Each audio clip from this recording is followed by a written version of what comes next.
securely in the hands of Seneca Valley tonight against the undefeated Vikings of Central Catholic, the number one ranked team in Quad A. Central Catholic is that team that it's been somewhat easy for them throughout this year, but it's been getting tougher and tougher as the weeks go by. I'm getting into the meat of this schedule. Central got a bit of a scare last week against North Hills, really their first test of the season, but they're the defending Quad A champions. It's championship or bust for them this year. They want to be undefeated. They want to show they're the best of the best, and they want to keep on being a dynasty and keep this tradition going. And there's no reason why they don't keep it up again this week, but you never can overlook anybody, and there's still a lot to work on for Central. Seneca Valley played them tough last year in the first half. Maybe they can put together 4 quarters. Coach Terry Tutton's ball club, outstanding football team, solid fundamentally. They have 4 ball carriers in the backfield. They have a plethora of ball carrying ability, and Seneca Valley tonight, their job is to try to create some turnovers, keep the game close, and hope that something good can happen for them. They've had a very tough year, much more expected of Seneca Valley this year than what has happened. And going into this game tonight, they would like nothing more than to be a spoiler, at least of an undefeated season for Central Catholic. Well, the blueprint's kind of been laid out, though, not only even by North Hills, but even by Connellsville. Now, Connellsville turned over the football 4 times with fumbles. That's why Central Catholic jumped out to an early lead and dominated, but they were moving the football. They were gaining yards, going through Central's defensive line, gaining rushing yards. North Hills did that. They even had some luck passing. Central's mighty defense that the first few weeks I thought was the best defense I've ever seen just watching football, honestly, has kind of been exposed a little bit. Their secondary got a little angered last week. We saw some dumb penalties from that. They kind of unraveled. I'm sure this week in practice, knowing the coaches, they're not putting up with that anymore. They don't want to see anybody get suspended and ruining their year, and they're going to have much more of their head in this game. And really, if I'm Seneca Valley, I want to attack Central. I got to take care of the football. I try to make myself second and shorter and third down and even shorter than that. Get first downs, methodical drives. There's no rush, but you never want to be too far out of the game, because Central's a team that when they get a lead, they can just bury you. Seneca Valley's lone win was at Butler, 29-22. However, last week they were pounded by Pine Richland, 64-35. Halftime of that game was 57-7, and Pine Richland and Central Catholic shapes up to be an outstanding game next week. We'll talk about that a little bit later, but they'll finish up with Penn Hills and Shaler. So it has not been the kind of the year that Coach Hall at Seneca Valley had hoped for. However, it got good news this week. Quarterback Tom Hall, the 6'1", 210-pound senior, has made a commitment to go to Colgate, outstanding academic institution. So they've got bright news there, and they do have a player that causes havoc on the offensive defensive lines, Tyler Hudanik. He has been recruited by many MAC and Conference USA schools. He is 6'5" and 295. So those are 2 names from Seneca Valley that our listeners need to be aware of. And Seneca Valley was a program last year that kind of maybe caught some people off guard. They did play Central tough in the first half of that game, as I said, at Highmark Stadium. And Seneca Valley was a team that thought maybe they were building it, but they had a lot of seniors graduate. High school, you're gonna go through some growing pains. Seneca Valley doing that, but they're still a team with a lot of heart and a lot of pride. And for Central Catholic, the Central fans have some things to watch in this game. Number one, of course, you have the Pine Richland contest with their athletic wide receivers against Central's corners. That's what to wait for next week. But for this game, you have Central with almost a little bit of a quarterback controversy. You had Michael Navarro became the starter in week 1 because of an injury to Gunnar Farad, Gus Farad's son. Fans will know him from the NFL, where he had a concussion injury. Michael Navarro took reins of this offense, became the leader, was scoring 50 points a game, was driving the team up and down the field. They weren't perfect, but with all the weapons he had, he was able to really do the job. And then the last couple weeks, due to games being tighter than expected, we've seen more from Gunnar Farad. We've seen packages for him. We've seen him play entire quarters, and it wasn't necessarily a benching or a rest. We've seen them, when Central was trailing last week, put in Gunnar Farad to ignite the team. If Central would somehow struggle offensively, even if they win, but offensively struggle against a Seneca Valley team that they should not be struggling against, they're going to have their eye on Pine Richland and what those wide receivers are and the points they put up. That's an offense they've not faced yet this year, and maybe they would change quarterbacks. Gunnar Farad does give you more arm strength, like his dad did in the NFL, and does give you a little bit more of an added dimension. Michael Navarro does not more of a game manager. So that's something to keep an eye on, that if the offense struggles, maybe we'll see Gunnar Farad next week. Both are juniors. Navarro, 6 foot 170. Coming into the game, he's completed 73% of his passes. However, he's only thrown the ball 30 times, completed 22. That's for 274 yards, 5 touchdowns, and 1 interception. Gunnar Farad, a 5'10", 175-pound junior. He's 4 of 11 for 62 yards, 1 touchdown, and 1 interception. So we'll watch that very closely early in the ball game to see whether Navarro or Farad get the nod to start this football game. But the running backs, they have a plethora at Central Catholic, as our listeners probably know. You've got Grant Foster, almost 400 yards on the ground, 12 touchdowns. You've got Ronnie Jones at 243 yards, Brian Totten, 259, and Vinny Emmanuel with 240 yards. Combined, the 4 running backs have 1,141 yards rushing. So they do a very good job complementing each other. Yeah, I've been joking all through the season that I think I could go play quarterback. I have some. I graduated in 2005 from Central, so my eligibility is definitely ran out. But with all those weapons, and Ronnie Jones and Graham Adamitis, and they thought coming into this year, what are they going to do at running back? Luigi Listabrinza graduates. Riley Redmond couldn't play on the team due to that controversy. What would they do? And they accidentally fell into a lap of just an arsenal of weapons, tight end, wide receiver, running backs. They all can do it and score points for Central, and they're all involved, and both quarterbacks involve them. So no matter who's at the helm, this Central team is going to move the ball and is going to score, and defensively, they're a bend but don't break and likes to have a shutout.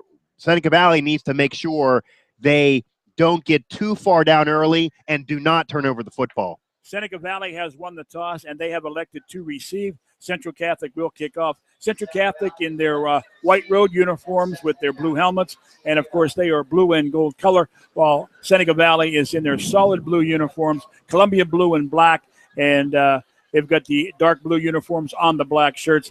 And Seneca Valley will be defending the south goal as this game is being set to kick off. You mentioned Graham Adamitis, outstanding tight end, 6'4", 235. His unfortunate situation is they just don't throw the ball that much. No, they don't, because they're doing so much on the ground, and he's able to block for this team. But an unselfish player does not mind blocking, one of the leaders of this team from who I talked to. And really, when he does get a package for him, when they do throw to him, I can't remember a drop from Grant Adamitis. And not only does he catch it, he drags corners, can open up space for wide receivers, and can gain yards after the catch. He's one of those Tony Gonzalez tight ends that really can be a security blanket for a quarterback.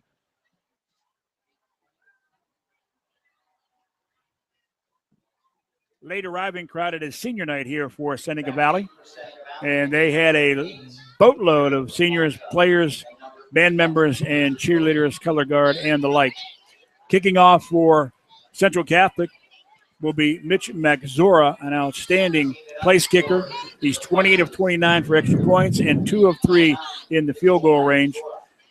Correction, not kicking off will be Magzora. It's going to be Jacob Rocky. Rocky will be kicking off for Central Catholic. Deep to receive for Seneca Valley is Eric Mercanja and Richard Proper. And we are underway. Driving kick taken at the 8-yard line. And that is by Mercanja. Mercanja out over the 15, 20, 22, and brought down at the 22-yard line. 1st and 10, Seneca Valley Raiders on the move, left to right on your dial. And the one dimension Central Catholic gives you that we don't speak of as much because of what their offense and defense have been doing is special teams, field position. They want to hold Seneca Valley. They don't want to see a first down. They want to force them to punt, and they want to get the football back if they don't get a turnover.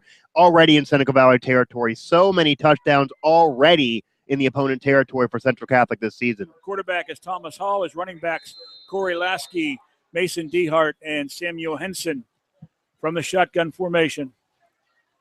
Hall keeps it to the right side after a fake, and he gets across the 25 to the 27-yard line. He'll pick up 4. It'll be 2nd down and 7. And that Central Catholic defensive wall, the lineman Rashad Wheeler, 6'4", 260 junior. Jordan Scarborough, 6'1", 280. He's also a junior. At 6'1", 275 senior is Richie Ryan, and also 6'1", 235 senior Romello Broughton on the front wall. 2nd down, and we'll call it 6.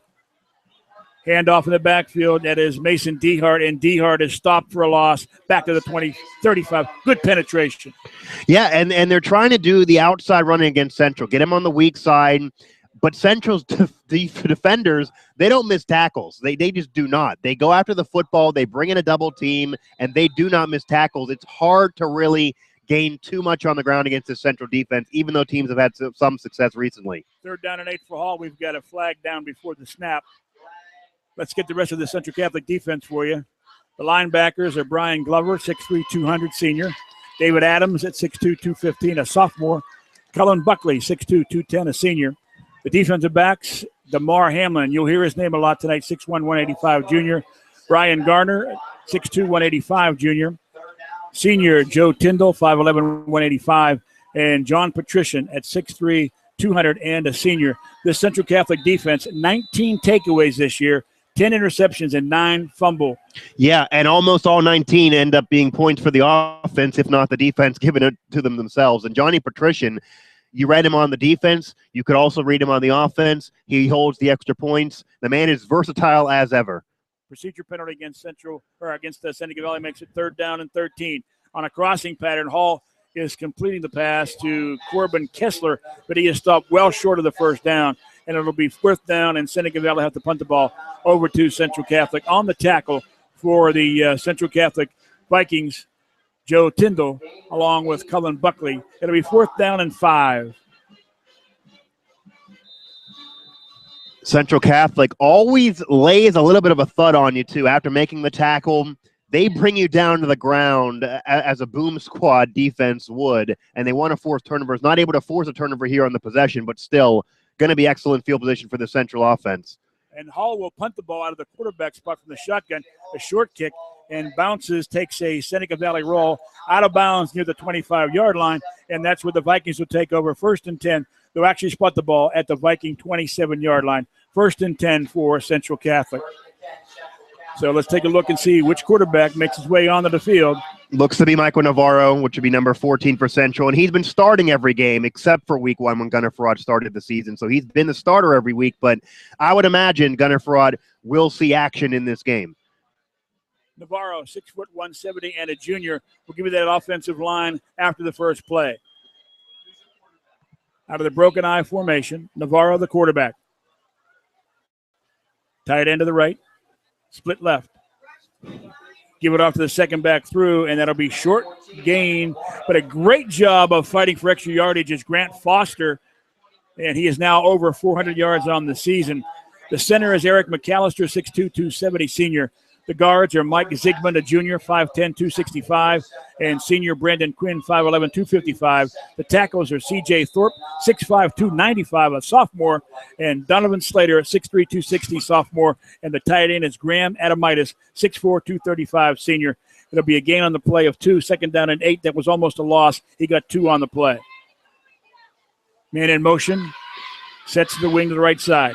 They give it off again to Foster. Foster breaks a tackle and picks up about 3. That'll set up 2nd down, 3rd down and 5 for Central Catholic here early in the stages of the first quarter. And Central Catholic, they give you so much on the ground that you got to look to that offensive line. The Hogs for Central Catholic, they really allow a crater of running lanes for whoever's toting the rock for the Central Catholic offense. 3rd down and 5. Central Catholic, this time from the shotgun for Michael Navarro. Sidecar to the near side. Screen to the near side. And that is to John Patrician. And Patrician fights his way out across the 30 to the 34-yard line, but well short of the 1st down. Great pursuit that time by the Seneca Valley defense. Yeah, the Seneca Valley defense went after him, and they were attacking, and they weren't missing tackles. And really, it was deja vu. They mirrored Central Catholic's defense on the first possession for Seneca Valley's offense, and now Central's offense, once again, does not come up with points on their first drive of the game. This is different than what we've seen earlier in the year, and now Seneca Valley maybe could get a lead depending on what they do offensively. Max Zora will punt. He stands at his own 20-yard line. Kessler deep to receive. Short punt. Bounces at the 35. Kessler lets it roll across the 25, and it'll be down at about the 23.5-yard line. Seneca Valley would take over 1st and 10 on its second offensive series. No score in the ball game, 7:39 to play in the first quarter. Central Catholic and Seneca Valley. Other games tonight in the Northern 8 Conference. Butler is at Pine Richland. Fox Chapel at North Allegheny. Mount Lebanon is at North Hills this evening. And, of course, the big game for the Quad A non-conference that everyone will be watching tonight, Woodland Hills at West Allegheny. That should be a dandy. We had an early 7-3 score in the first quarter. Woodland Hills on top of West Allegheny earlier. And two teams trying to gauge themselves. Two normal powerhouses in Quad A trying to gauge themselves, and two teams trying to catch up to where Central Catholic is. Hall off the bootleg pass is complete for a first down out near the 40-yard line. Brought down at the 39 is Chad Izenas, and that is going to be a Seneca Valley first down. Gain of 15 on the play. Izenas ran a nice curl-in pattern, and he was brought down after the catch by Joe Tyndall. 1st and 10, Seneca Valley.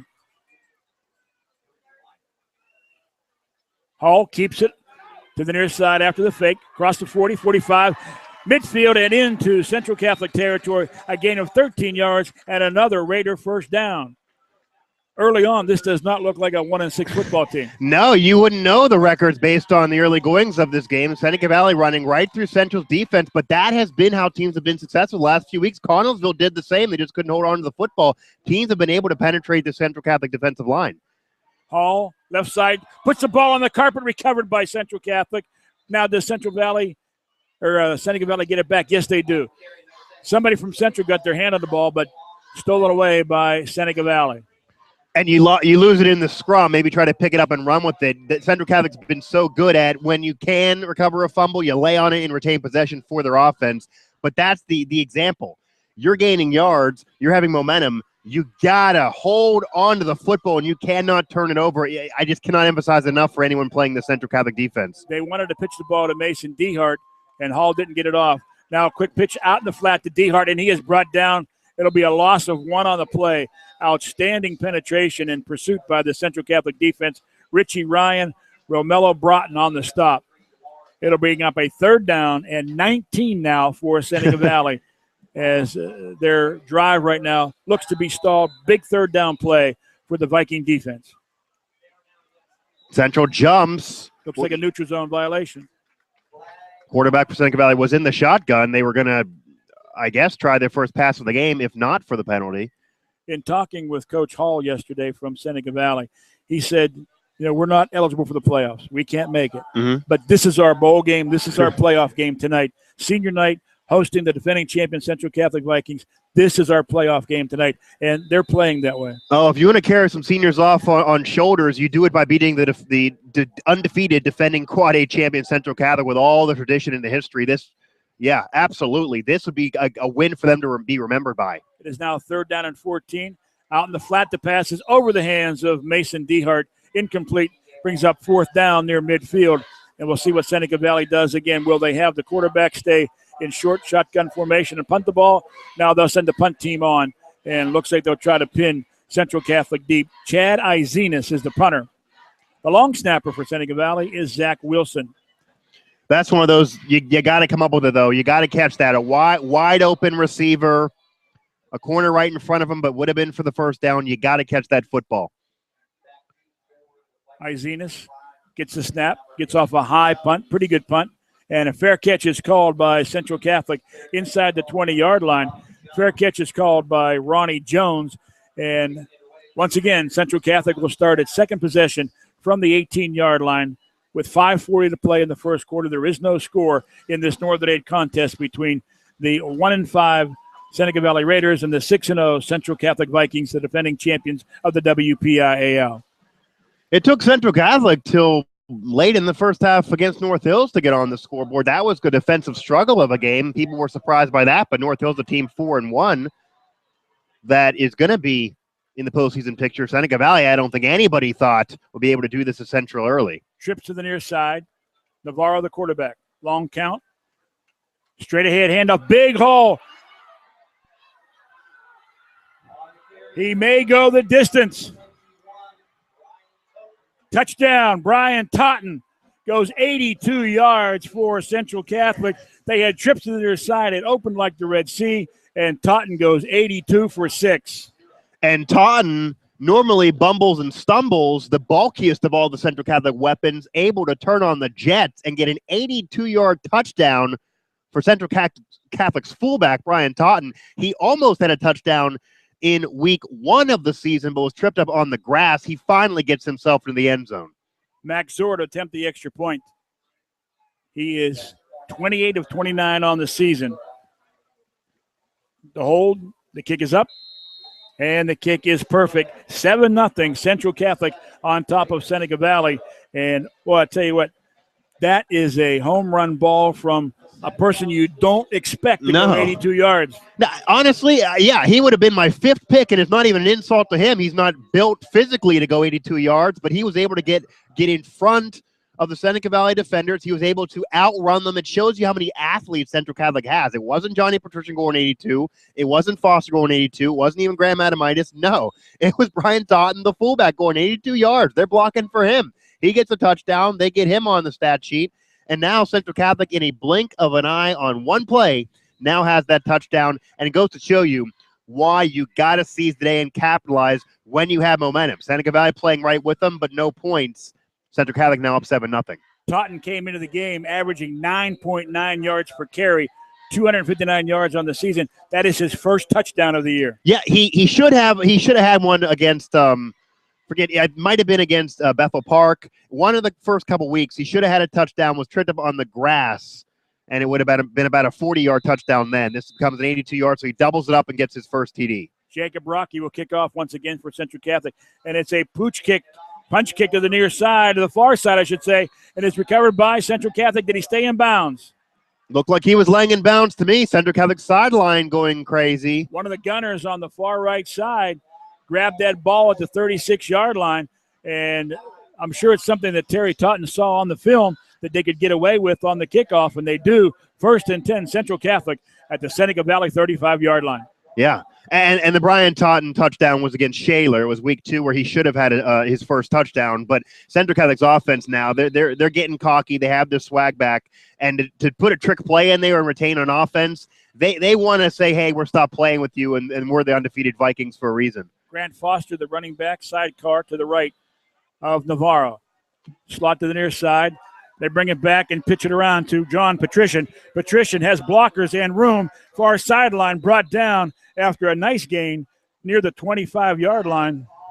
But there is a flag on the play. Nice-looking play as John Patrician from his wingback spot took that pitch from Navarro. I don't know how much you've got to see of Johnny Patrician. He calls himself Johnny Football, which is a strong label to put on yourself in high school. But he is the real deal. I mean, I've seen him on special teams win a game. I've seen him offensively give you highlight wheel receptions in the corner of the end zone, highest point, one-handed, win a game. I've seen him defensively get interceptions to run back and win a game. He is just unbelievable. It is a holding penalty against Seneca Valley from the spot of the foul. They will bring it back to the 28-yard line, so it'll be an 8-yard gain on the play. And I believe it should be second down, if I'm not mistaken. Anyway, they need 4 yards for a first down. Navarro, broken eye in the backfield. Turns, hands off to Foster, and Foster off the right tackle behind the blocking of Thorpe and Quinn. Gets close to the first down, and it looks like it's going to be just short. Up, they wave the ball, or they wave the stick. It'll be 1st and 10 for Central Catholic at the 25-yard line. So they go on top 2 scores here. It's going to be tough for Seneca Valley because right now they're stunned by the long touchdown run and the kickoff that they returned. Well, an 82-yarder by the fullback is just a punch to the gut. I mean, out of all the weapons that Central could have scored on a big play like that, it wouldn't have been him. And then now Central gets a turnover with the football on the kickoff. Play action, rolling side, near side. Navarro overthrows the intended receiver. And that was intended for Grant Adamitis. And he had some running room had he been able to carry out that ball just a little bit high out of the arm of Michael Navarro. Yeah, a little overthrown. And even though the score is 7-0, and even though Central Catholic has been winning games and is undefeated, these quarterbacks are both being evaluated. And if Central Catholic would score another touchdown, get maybe 21-0, we go into locker room 28-0 at halftime, I would then assume Gunnar Frott will be playing in the second half. Big defensive series for Seneca Valley if they look to stay in this football game. Sidecars left and right of Navarro from the shotgun. Fakes a pass, rolls back, now is flushed out of the pocket. Has some room to run. Fakes a pass, stays on his feet at the 20, 15, and out of bounds near the 10-yard line. They'll spot him out of bounds at the 12, and that'll be another Central Catholic first down. Excellent job of maneuvering by Michael Navarro, the 6-foot junior. Intelligent football, too. He knew there was nobody open. He didn't want to turn over the football, but he didn't want it to be a lost play. And sometimes a lost play is okay, but that didn't have to be a lost play. He was able to run. He was able to use his legs. He's not the best athlete in the world, but he was able to do that, got some blocking, and got a first down on his own, calling his own number. Forced out of bounds by Matthew Schmidt. 1st and 10 at the 13. Navarro sends a man in motion to the near side. From the I formation, hand off to Foster. Grant Foster off the left tackle, and he gets near the 10-yard line. Brought down after a short gain of 2, maybe 3, behind the blocking of C.J. Thorpe and Brandon Quinn. Central Catholic doing some substitutions, it appears.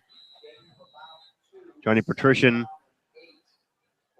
back into the game here and lacing up the helmet. It's almost a wait and see for Johnny Patrician. You always got to keep your eyes on him. Tackle made by Corey Lasky, outside linebacker, 5'7", 205 junior. Foster in the backfield. Shotgun for Navarro.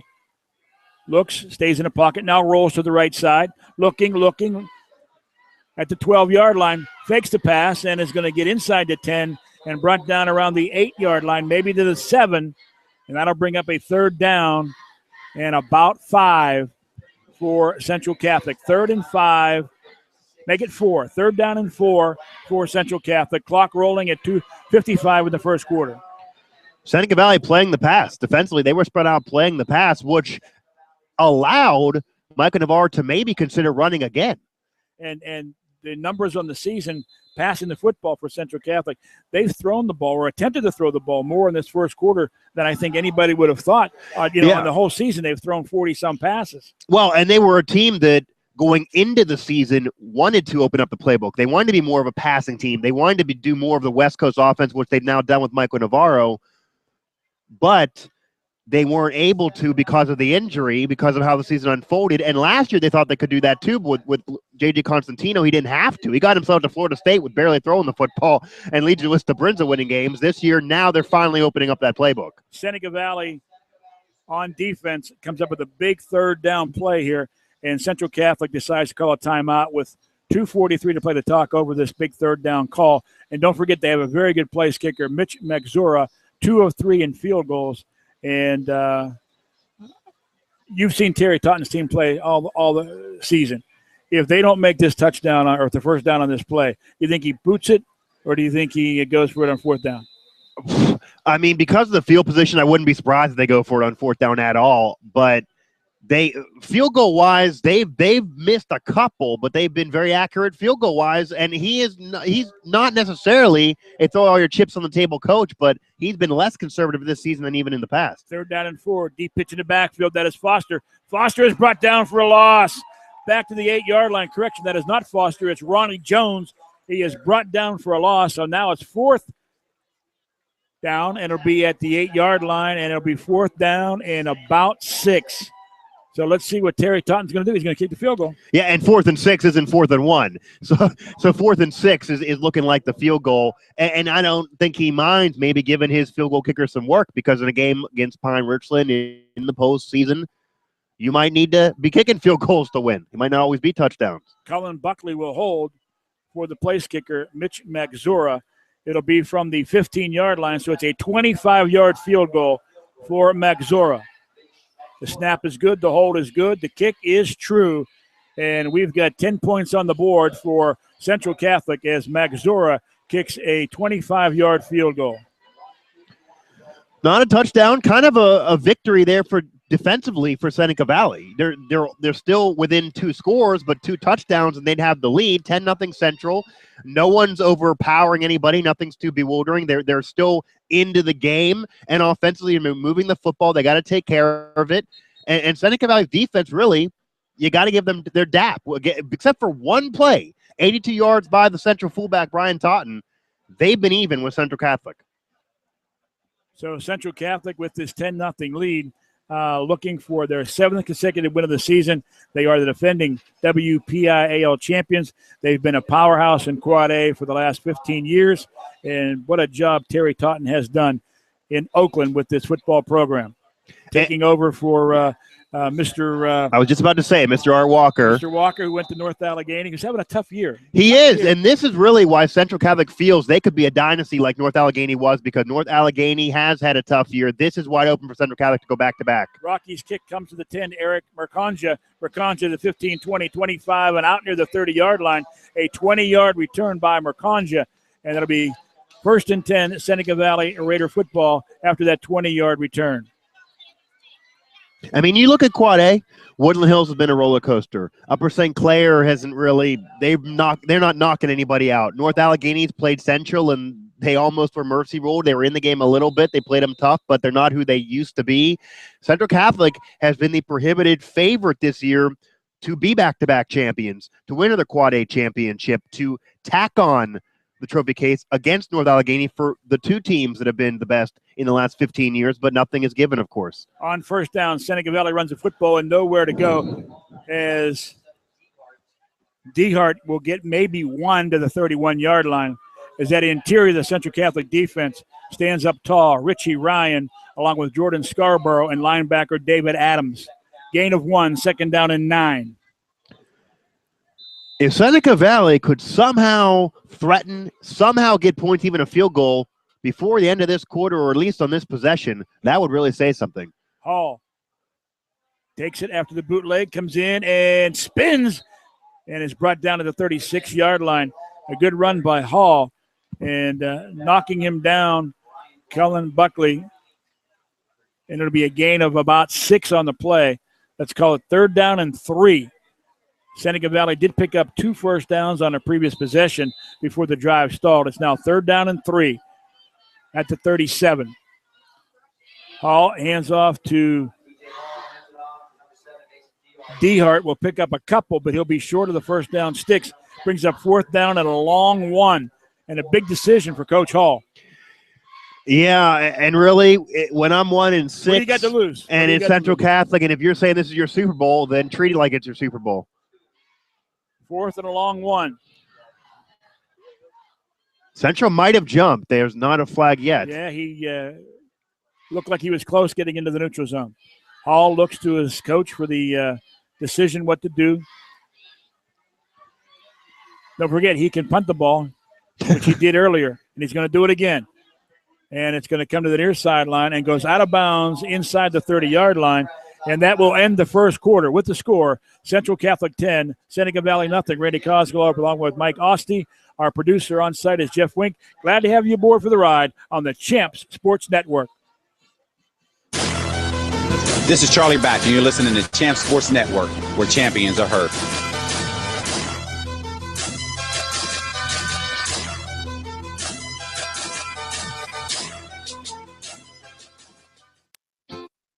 I'm Janelle Wright, a Panera Bread customer. I am the mother of 4 children, and I'm a professional violinist. After eating the breakfast power sandwich, I know that I'm fueled for the day and I feel satisfied. To me, this is the only fresh, wholesome option out there because the competitors have something that's processed that they're warming up in the microwave. What I love about the breakfast power sandwich are the wonderful ingredients. It's the all-natural egg, the Vermont white cheddar, and smoked ham on freshly baked whole grain bread. Something under 350 calories, and that's awesome.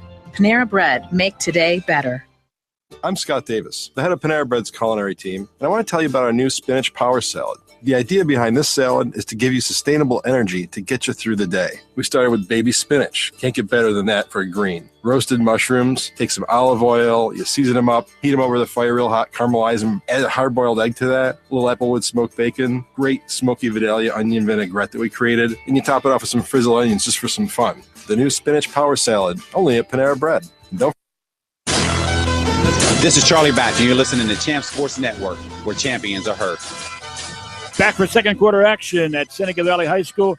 NexTier Stadium, Randy Cosgrove and Mike Asti on the Champ Sports Network. Seneca Valley down 10-0 to Central Catholic as we start the second quarter. And Gunnar Farrat is now at quarterback for Central Catholic. From the shotgun, Farrat coming to the near side, running the ball across the 30, 35, and brought down near first down yardage, shy of the 40-yard line.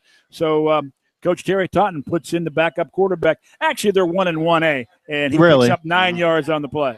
Yeah, and if you're Gunnar Farrat, you almost got to feel bad a little bit. He was supposed to be the starting quarterback. This was a defending champion team. He sat behind, saw a backup championship ring won. This year was supposed to be the starter. They're both juniors, so you're going to have this same controversy next year. It's not like one's going to graduate. 2nd down and 1. Grant Foster in the backfield, along with Totten on the broken eye. 2nd down and 1 from the 39. Foster gets the handoff and a good penetration, knifing through there for Seneca Valley. Dylan Watts comes up big along with William Steving. Also Hensler on the tackle. No gain on the play. 3rd down and 1. Giving you that 3rd down and short, though. Central Catholic always tries to have, even if it's a methodical drive, they want to give you the 2nd down and short, 3rd down and 1, 3rd down and 2. They want to be able to pick up first downs on the ground, as you see Gunnar Farrat more under center, whereas Michael Navarro playing in the shotgun. Farrat, long count. Turns and gives it off to Totten, and there is a whistle before the snap of the football. Totten thought he had another 82-yarder or a 62-yarder. It'll be illegal procedure against Central Catholic. That'll bring up 3rd down and 6. And one thing about Central that probably makes most scratch their head, Central Catholic is one of the most penalized teams in all of high school football, all of WPIAL. And they've made Must be a Pittsburgh thing. I don't know. they may be, yeah, with the Steelers.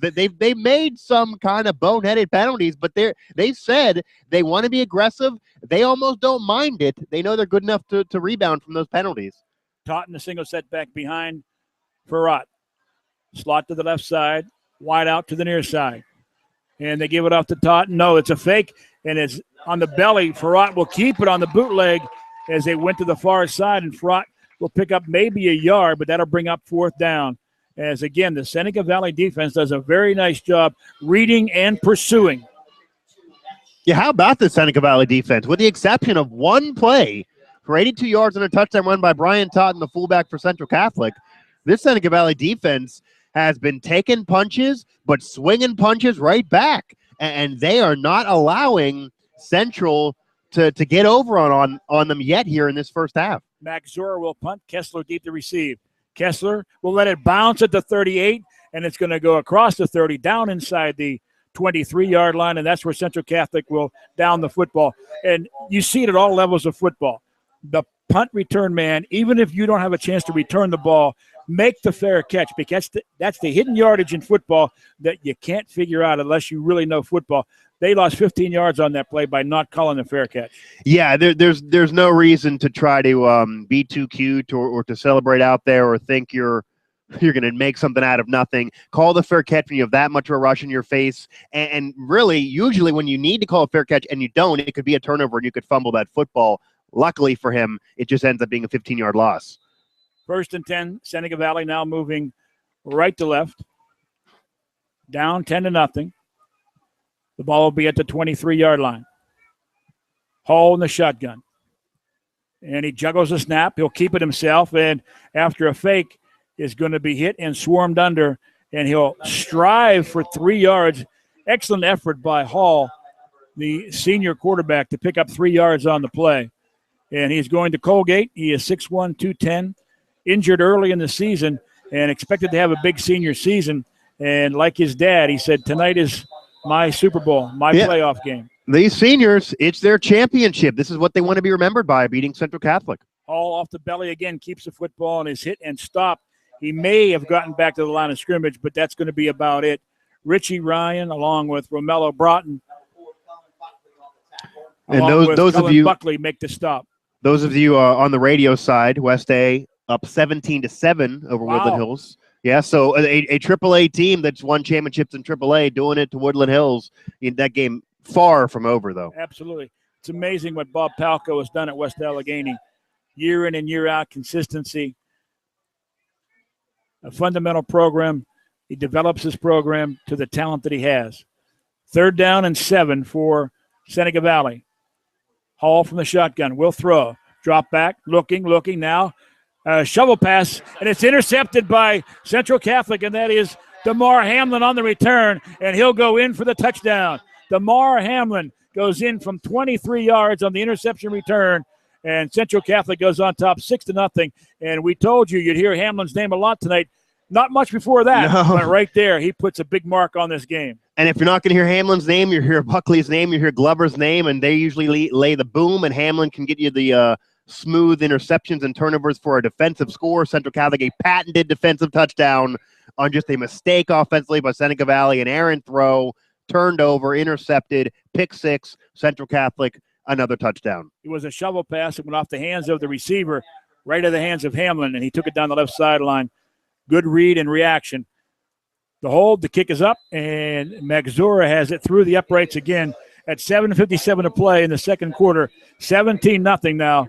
Central Catholic on top of the Seneca Valley Raiders, and now the task is steep for Seneca Valley to stay in this football game. Down 17-0 to an undefeated team, defending champion, and you're coming in at 1-5, and looking for something good to happen for you in this football game. Yeah, and you can't turn it over. You just cannot turn over the football. There were teams that you look at the stats. Central Catholic Connellsville had them in yards in the first half. North Hills, stat-wise, was playing better than Central in most of the game last week.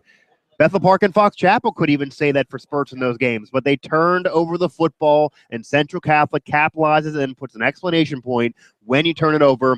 They either score from the defense, as you saw there in the pick 6, or the offense strangles you and then scores moving up and down the field. Central Catholic just such a quality team, and that's why you win championships. You take advantage of when your opportunity comes from a mistake by your opponent. Rocky will kick off for Central Catholic. He's been a busy man thus far tonight in the first quarter and 4 minutes, 7:57 to play in the second quarter. A high kick going to the far side, and that'll be Mercanja on the return, 20, 25, 30, and out to the 32-yard line. Pretty good return. Seneca Valley's been getting about 20, 22 yards on their kickoff returns, and they'll start from the 32-yard line, down 17-0. If I'm Seneca Valley, too, if I'm the coaching staff for Seneca Valley, I'm not looking at the scoreboard. I'm not looking at the uniforms. I'm not worrying about Central Catholic being a defending champion. You're taking each possession at a time, each play at a time, trying to move the football, progress, get first downs, and get yourself into this football game again. Looking ahead to next week, Seneca Valley will play Penn Hills, while a big one for Central Catholic looms, Pine or Richland. It's the game of the year for Central Catholic, really. They've both teams been circling it all season long. Pine Richland's been talking some smack already. Hall on first down. Over the middle pass is complete on a short crossing pattern to Colin Kessler. And Kessler is brought down at the 40-yard line. It'll be a gain of about 7 on the play. We'll call it 8. 2nd down and 2 for Seneca Valley. And the game is supposed to be at Highmark Stadium.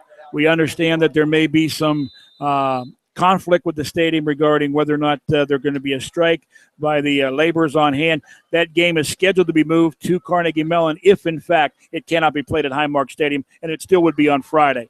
Hall from the shotgun wants to run the ball, and he is brought down, maybe a yard loss by Central Catholic's defense. 3rd down and 7. So the game will be Friday, either at Highmark or will be at Carnegie Mellon. Yeah, well, for Central Catholic, where they're located, Carnegie Mellon's even better. They played there before. No, that's been a normal home stadium for them for almost a decade. They used to play at Duquesne when I went to high school there, but Carnegie Mellon's been a secondary and then became the home before Highmark. They're familiar with it. They're friendly there, and they walk to the game. The Central Catholic team literally walks to the game through that traffic. Otherwise, they probably would be late in Oakland.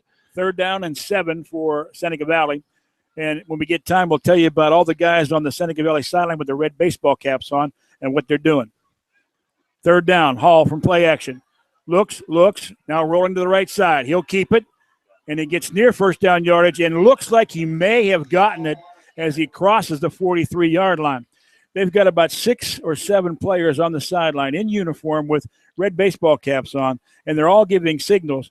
And the opposing defense, in this case Central Catholic, have no idea which one of those players is showing the offensive signals to the quarterback. Of course, the quarterback for Seneca Valley does, but there are 6 of them showing signals. So a unique way to do it. You see coaches doing different things with sideline signs in the current offensive systems. On first down, it'll be a gain of about 1 as they hit the ball right up the left guard, Corey Lasky. But I've never seen 6 guys like that giving signals. No, hey, confuse and do whatever you can. I'm all for it. Yeah, a lot of teams do signs, especially in college football. They put sponsors on signs. I was just going to say paid sponsors on the sign. That's where to be if you're a sponsor. Get on the sign. Forget a billboard around the stadium. Get on the sign or get on TV. Get on the play calling sign. Hall lets it go, and a diving catch and almost a catch in and out of the hands of John Patrician. Not John Patrician, Bradley Hensler down at the 25-yard line. A great throw by Hall, and Hensler had the ball, and when he hit the turf, it came out. Yeah, he had to jump for it, but it was kind of put on the money, though, for what would have been a deep route in their largest play of the game. Not able to hurl it in. I like the aggressiveness, though. I do like the play calling. I like the trickery on the sideline with the red hats. I like all of what Seneca Valley is trying to do, at least, but they are out-talented here by Central Catholic. 3rd down and 9. Hall rolling to the near side. Looking, throws across his body. The pass is complete to Eric Mercanja, and Mercanja will have a Seneca Valley first down, I do believe.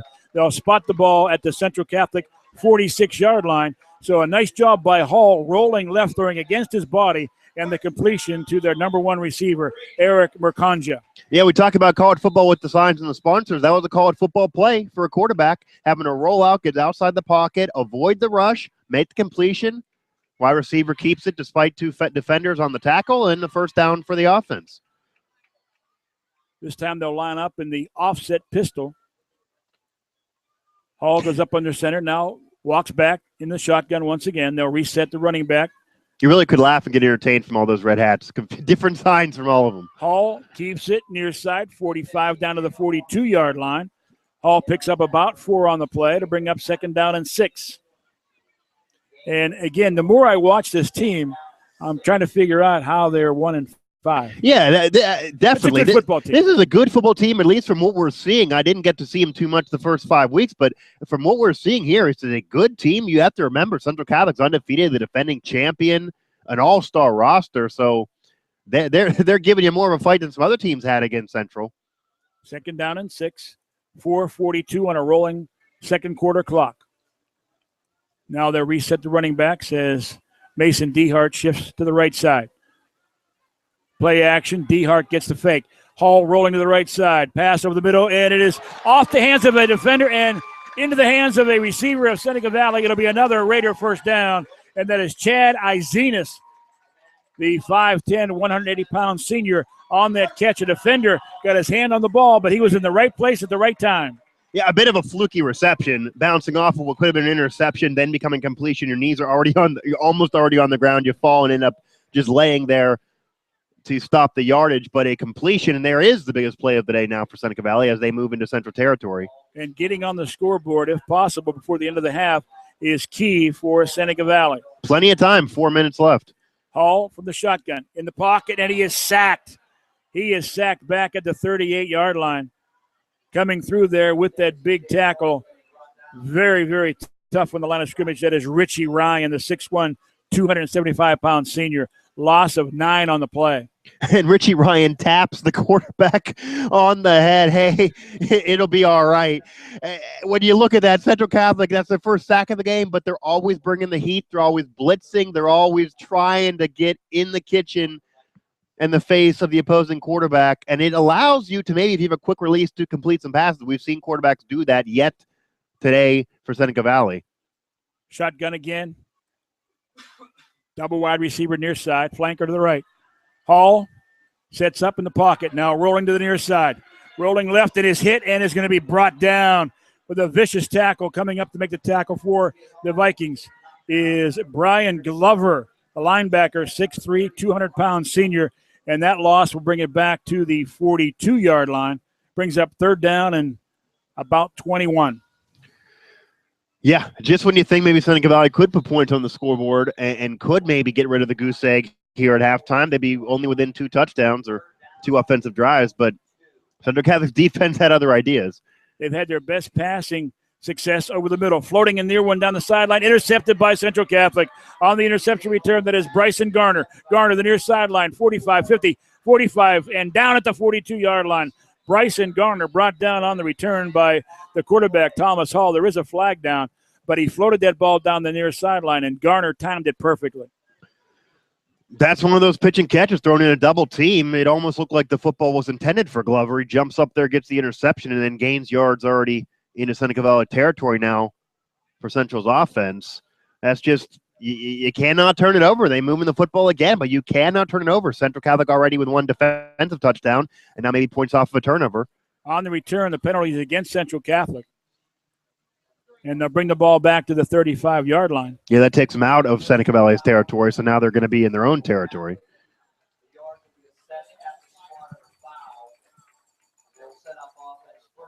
Well, the penalty occurred after the interception, so it will be Central Catholic football. On the return, it was a personal foul penalty that brings the ball all the way back to the 20-yard line. It must have happened from the spot of the interception. I really didn't see the penalty, but Gunnar Farad now still in a quarterback for Central. It was Michael Navarro, quarterback the entire first quarter, and Gunnar Farad now the quarterback for the entire second quarter for Central Catholic. Farad from the 20-yard line, 1st and 10. Rolling near side, is pursued and is going to be forced out of bounds all the way back near the 10-yard line. It'll be a loss of 10 on the play. It'll be a sack on the play. And as Central Catholic fans wait for Pine Richland, that game of the year, Pine Richland leading 20-0 over Butler this week, so they are gearing up for that game and not overlooking anybody. Central Catholic 17-0 here and driving before halftime against Seneca Valley. Matthew Schmidt all over the field tonight for Seneca Valley's defense. Coach Hall said he is our most disruptive defender. He's 6 foot 230 and a senior and quick. 2nd down and 20 from the Central Catholic 10-yard line. Farad, long count. Turn, hands it off to Grant Foster, and Foster has nowhere to go. He picks up maybe 2 on the play. They'll give him 3 out to the 13-yard line. And Seneca Valley wisely calls a timeout with 2:16 to play here in the first half. They want their hands on the ball one more time and would like to get something on the board here. They go in 17-7, even 17-3. It gives them some confidence, and they're in the ball game to the number 1 ranked team in Quad A. And it could have already been 17-7 if they would have kept the football. The turnovers have led it to be 17-0 and allowed them not to score. They've been moving the football. They know they have confidence. They've already shown it. Hey, we can move the football against the Central Catholic defense, as amazing as that is. And really, I hope that if they do get the football back, that they try to spread it out and that they even risk an interception or a turnover to try to score those points. Even if Central Catholic would turn it over, if you have the football and you're throwing it 40 yards, they're not going to then have enough time to do anything. You want to make sure that you really try to get some points on the board. This is your bowl game. This is your championship game. Play aggressive, but first, of course, 3rd down and 17 for the defense. And if you're Terry Totten right now, you want to make sure that you do everything you can to make sure it stays at 17-0 at the half. You don't try to get this whole 17 yards in one play here. You know they're going to call a timeout if I don't get the first down, and you punt the ball and play defense, which they've done pretty well here in the first half. So they cannot risk a turnover here. I would be surprised if I saw Farad throw the ball any length, maybe a screen pass or a short flat pass. And you can rely on your defense. Exactly. 3rd down and 17 from the I formation. Farad, turn, hands it off, up the middle to Totten again, and Totten gets out to the 30-yard line on the quick hitter, and they say his knee was down back at the 27, so that's going to bring up 4th down and about 3. And Brian Totten, he's small, and he gets lost in the middle of that pack moving tackle to tackle. Yeah, he's small, but has the muscle. He has a muscular build, even though being small. He's 5'10", 185. It's a package. And They say the adage is championship or defense wins you championships, and Central Catholic has a defense that could win them a championship, probably even by themselves, really. But it allows you to also to be more conservative, but not to a fault, and have an easier time as a coach when your offense is on the field with decisions, because you can always say, hey, our defense is going to get the stop. We have confidence in our defense. We know our defense is not going to allow points here before halftime. We want our defense on the field. That's our best asset we have. So, all right, we'll run the football, not a first down. Go ahead and go defense on the field. And Seneca Valley, you're not going to do anything against our defense, and we know that. 4th and 3. Maxura will punt. Deep to receive is Corbin Kessler. He stands at the 40-yard line of Seneca Valley. Good snap, no pressure, high, wobbly kick. Kessler calls for a fair catch at the 43, and that is where Seneca Valley will set up shop. 1st and 10 at its own 43-yard line. 1:57 to go in the first half, so a lot of time for Seneca Valley. There is. But they are down to 1 timeout remaining. Yeah, and the 1 timeout is a killer. Now, I was hoping to see maybe some passing, try to see Seneca Valley march up and down the field. Are you expecting them to pass, or do you still think they've been getting yards on the ground earlier? Would you expect Seneca Valley to try to quickly score here, maybe some more passes than what we've seen in this game from them? They're 0-6. This is your season right here, 1-5. This is your season, your playoff game. Yeah, and they've had more success throwing the ball over the middle. Rolling right is Hall. Looks on the sideline pass. It is complete for a first down, out of bounds at the 45 of Central Catholic. That is to Bradley Hensler, the 5'11", 190-pound senior, picks up the first down on the pass, stopping the clock as he goes out of bounds. Don't forget, in college and high school, the clock will stop on first downs to set the sticks. Mm-hmm. And, of course, when you go out of bounds, the clock also stops. So plenty of time at 1:50 for Seneca Valley. Hall now rolling to the near side, the left side, and is going to be sacked back at the Seneca Valley 47-yard line. Pursuit that time, and great penetration by Central Catholic. David Adams along with Rashad Wheeler. And will we see that timeout? After the sack, that's going to be a chunk of time off the clock there. There does not seem to be a timeout there for Seneca Valley. They're going to keep on. You'd probably like to say, but if he has to set up a field goal. Hall out in the flat, the passes through the hands of the receiver. That looked like it was a wide receiver screen. Bradley Hensler coming back. And he had some blockers in front. Had he caught that ball, he might have been able to get some yardage. Now that brings up 3rd down and 16. He might have been, but I don't like that play call because you're in the middle of the field. If he would have got yards, he would have had to go through defenders to get the yards. You would have had to be the better athlete. And against Central, I don't know if you ever are. You got to go to the sidelines.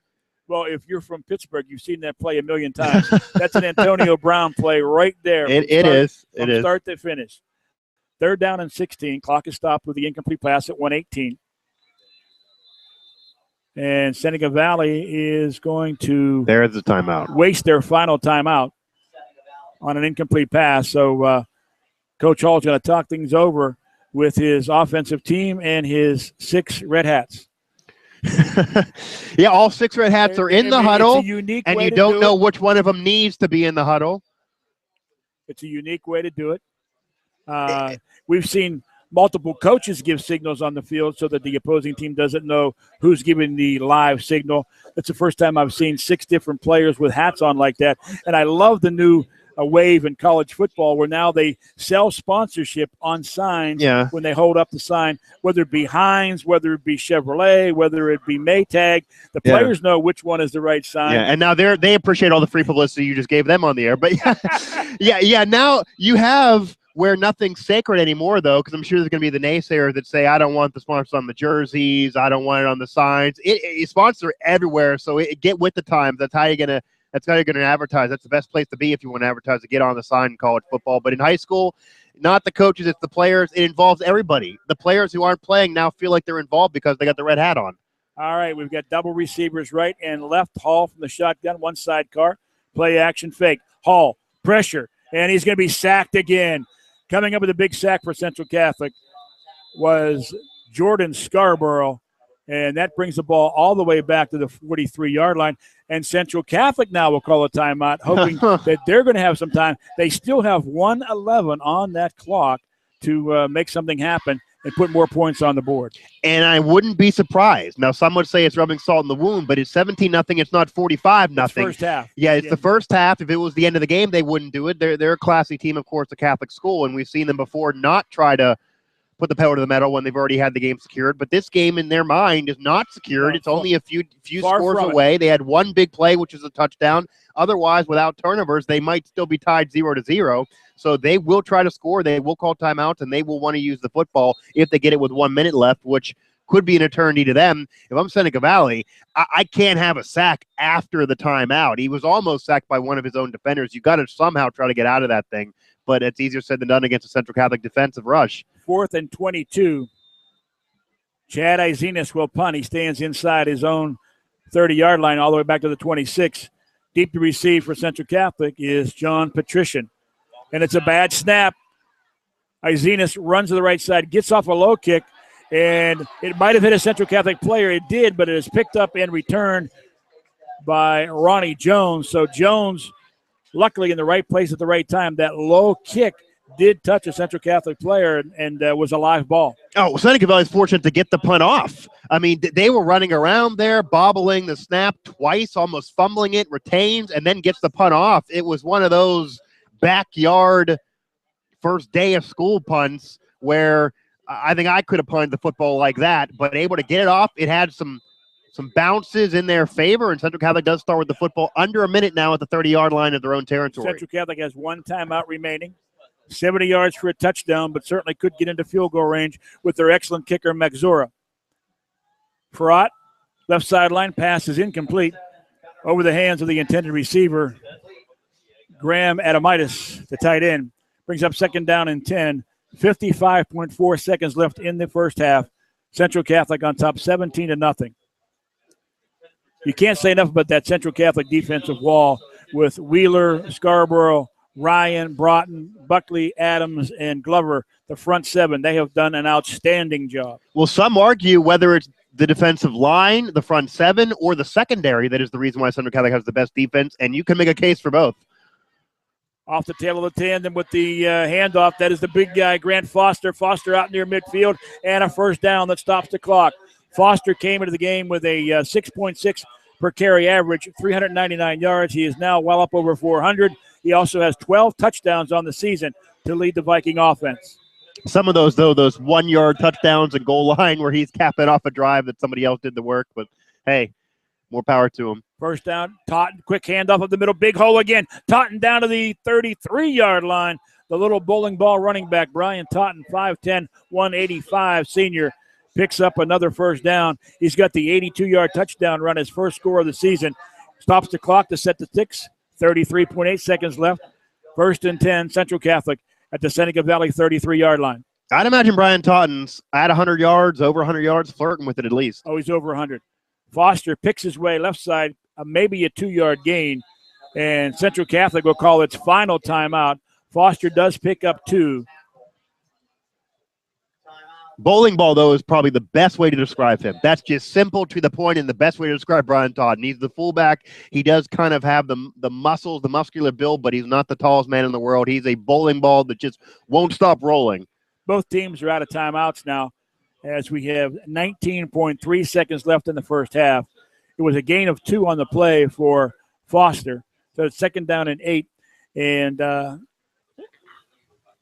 I would have to say, watching Magzura place kick before the ball game, they probably need another 10 yards to have a realistic shot. Right now, if they have to snap the ball and kick a field goal, you're looking at a 49-yard field goal. So if he gets another 10 yards, he can do it from 39, 40 yards with ease, but 49 might be a little reach. It's usually pushing it. They've tried him at 50 before. They've tried the late 40-yard field goal before. Well, I did see him kick a 52-yarder in practice pregame, but that was not with a holder. That was with the mechanical holder and no rush. Well, ironically, his holder is the best athlete on the field in Johnny Patrician. So maybe his holder will make him not have to kick a field goal if he can do something here in the final 19 seconds. 2nd down and 8. We've not seen that from Johnny Patrician yet. That's what we've not seen. We've not seen the patented Johnny Patrician highlight reel play yet in this game. Patrician is flanked to the far left. Slot to the near side. Farrat out of the I formation. Straight drop back. Looks. Has time. Looks for Patrician. Far left sideline in the end zone. Over the hands of Patrician and the defender in the far left corner.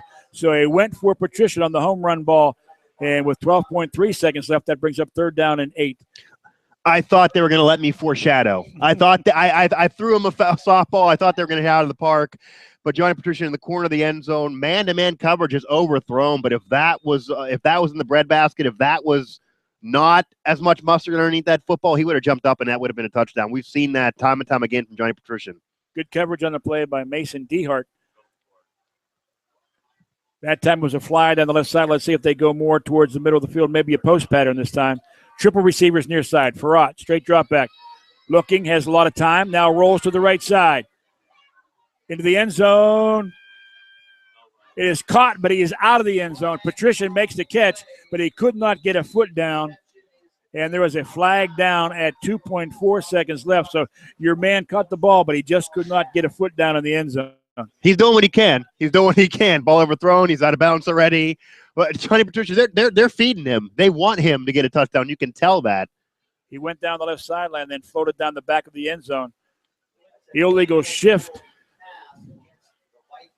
Most teams, though, even though Johnny Patrician is your best athlete and you can do anything with him, most teams, though, use either a taller wide receiver or maybe the tight end in goal line territory if you're going to the end zone. They even use Johnny Patrician there. He's their best asset even for the end zone. It's Johnny Patrician, who's not necessarily the tallest, nor is he the tight end and the bulkiest. The official on the call faked me out. I thought he was showing illegal shift, but actually it was throwing the pass beyond the line of scrimmage, loss of down. So it's 4th down on the 5-yard penalty back at the 35-yard line. So one more shot for Farrat, 2.4 seconds left. Triple receivers to the far side. Wide out to the near side. Totten, a blocker in the backfield. Farrat from the shotgun. Here comes the pressure. Runs up in the pocket, throws for the end zone. There's a streaky receiver, incomplete just beyond Patrician in the end zone, and that will end the first half. So Central Catholic knocks on the door but cannot score at the end of the first half. They'll go to the locker room 17-0. So from a distance, Seneca Valley is still in this football game, but Central Catholic's defense is going to be awful difficult to score 17 points on. It will be. I mean, Central Catholic's defense is all world, but Seneca Valley has played with them. They play well. They play better than what their record showed, and this is their bowl game. This is for their seniors. This would be their de facto championship if they can get an upset over the Central Catholic Vikings, the defending champions of Quad A. But Central Catholic has some things to work on. There's still some things to tweak, and they're probably not happy with 17-0 at halftime. That's the score, though. We'll go see what Chapter 2 gives us in the second half. All right, Randy Cosgrove along with Mike Asti. Our producer is Jeff Wink. You're listening to high school football Quad A Northern 8 on the Champ Sports Network. 17-0 at the half from NexTier Stadium. Central Catholic on top of Seneca Valley.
Today in school, I learned a lot. In chemistry, I learned that no one likes me. In biology, I learned that I'm fat and stupid. In English, I learned that I'm disgusting. And in gym, I learned that I'm pathetic and a joke. The only thing I didn't learn in school today is why no one ever helps. Kids witness bullying every day. They want to help, but they don't know how. Teach them how to stop bullying and be more than a bystander at stopbullying.gov. A message from the Ad Council. This is Charlie Batch, and you're listening to Champ Sports Network, where champions are heard.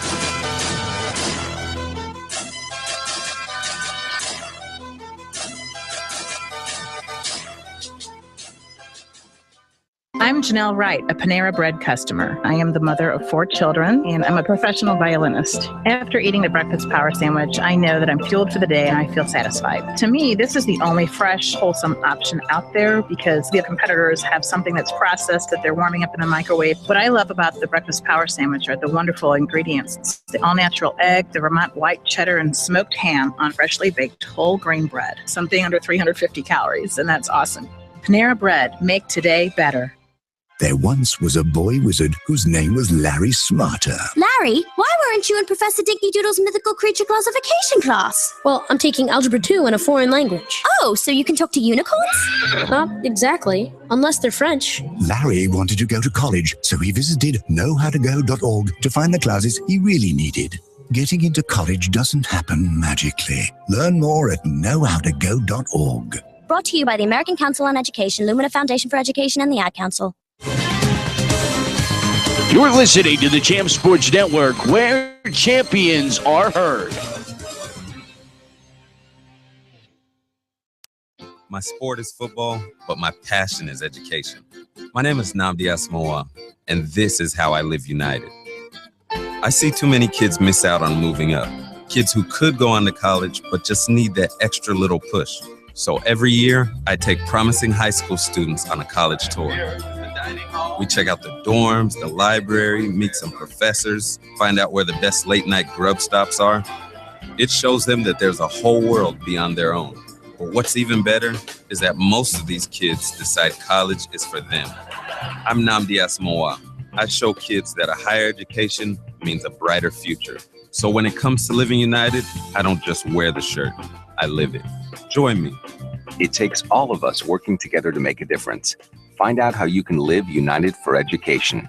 Give, advocate, volunteer. Go to liveunited.org. Brought to you by United Way and the Ad Council. I'm Scott Davis, the head of Panera Bread's culinary team, and I want to tell you about our new spinach power salad. The idea behind this salad is to give you sustainable energy to get you through the day. We started with baby spinach. Can't get better than that for a green. Roasted mushrooms, take some olive oil, you season them up, heat them over the fire real hot, caramelize them, add a hard-boiled egg to that, a little applewood smoked bacon, great smoky Vidalia onion vinaigrette that we created, and you top it off with some frizzled onions just for some fun. The new spinach power salad, only at Panera Bread. And don't forget Panera for all your catering needs.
Today in school, I learned a lot. In chemistry, I learned that no one likes me. In biology, I learned that I'm fat. I'm stupid. In English, I learned that I'm disgusting. And in gym, I learned that I'm pathetic and a joke. The only thing I didn't learn in school today is why no one ever helps. Kids witness bullying every day. They want to help, but they don't know how. Teach them how to stop bullying and be more than a bystander at stopbullying.gov. A message from the Ad Council. This is Charlie Back, and you're listening to Champ Sports Network, where champions are heard.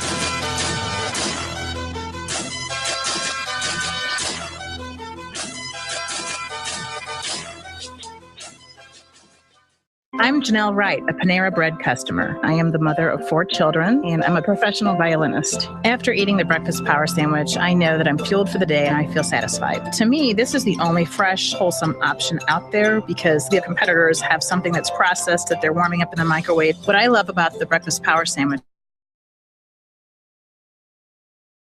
white cheddar and smoked ham on freshly baked whole grain bread, something under 350 calories, and that's awesome. Panera Bread, make today better.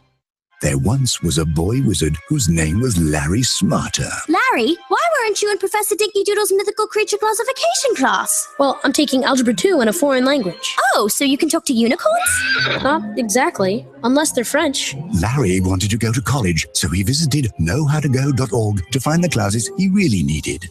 Getting into college doesn't happen magically. Learn more at knowhowtogo.org. Brought to you by the American Council on Education, Lumina Foundation for Education, and the Ad Council.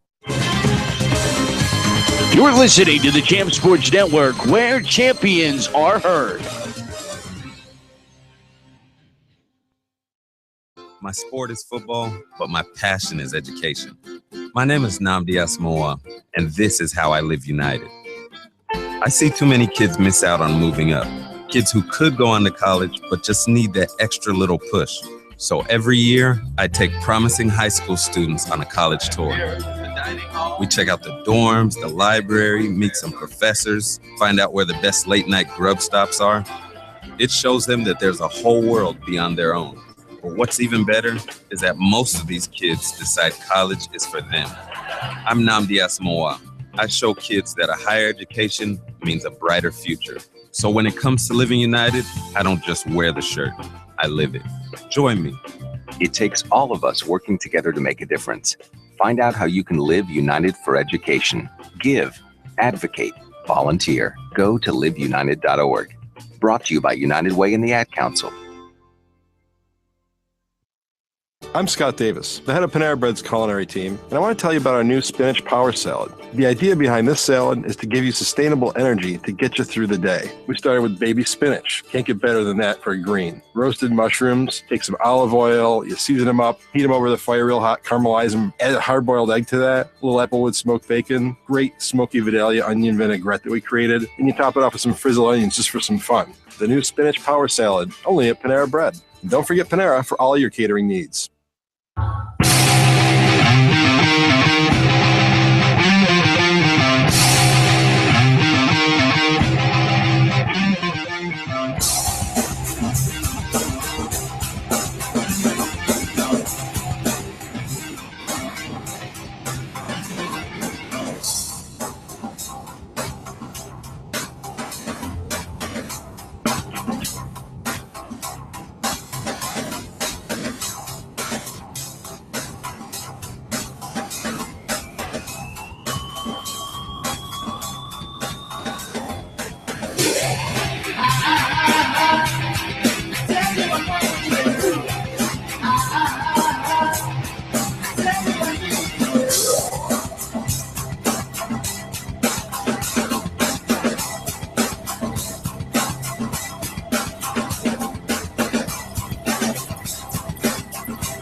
Today in school, I learned a lot. In chemistry, I learned that no one likes me. In biology, I learned that I'm fat. I'm stupid. That I'm pathetic and a joke. The only thing I didn't learn in school today is why no one ever helps. Kids witness bullying every day. They want to help, but they don't know how. Teach them how to stop bullying and be more than a bystander at stopbullying.gov. A message from the Ad Council. This is Charlie Batch, and you're listening to Champ Sports Network, where champions are heard.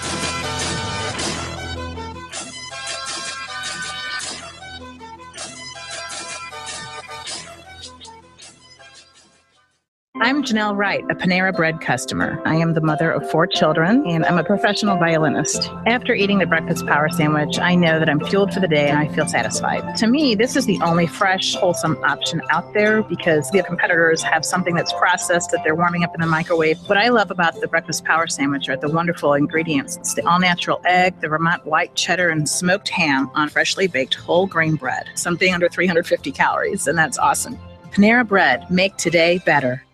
There once was a boy wizard whose name was Larry Smarter. Larry, why weren't you in Professor Dinky Doodle's mythical creature classification class? Well, I'm taking Algebra 2 in a foreign language. Oh, so you can talk to unicorns? Not exactly, unless they're French. Larry wanted to go to college, so he visited knowhowtogo.org to find the classes he really needed.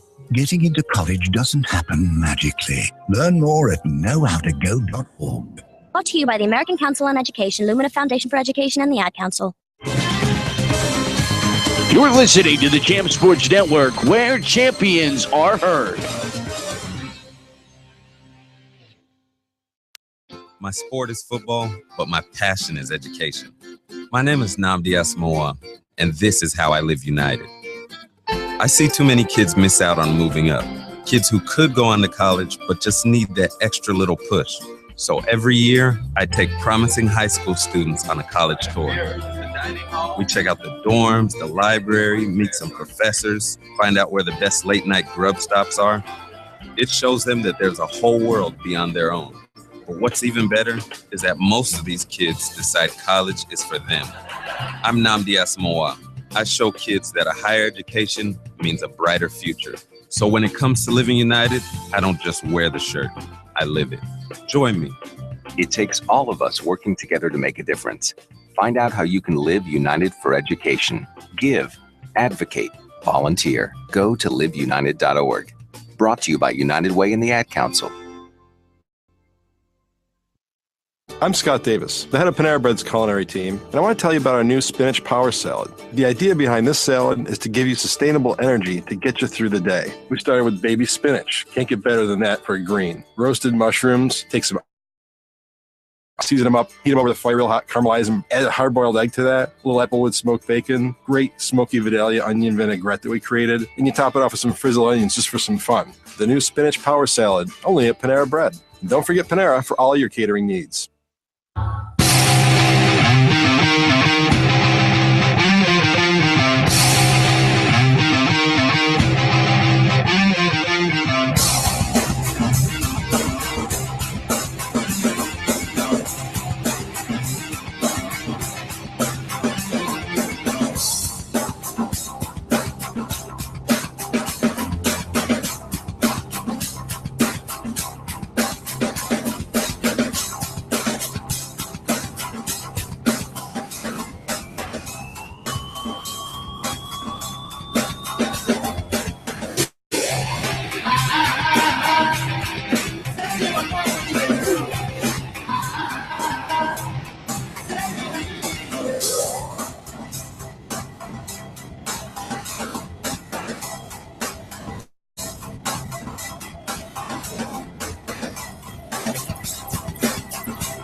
Today in school, I learned a lot. In chemistry, I learned that no one likes me. In biology, I learned that I'm fat. I'm stupid. In English, I learned that I'm disgusting.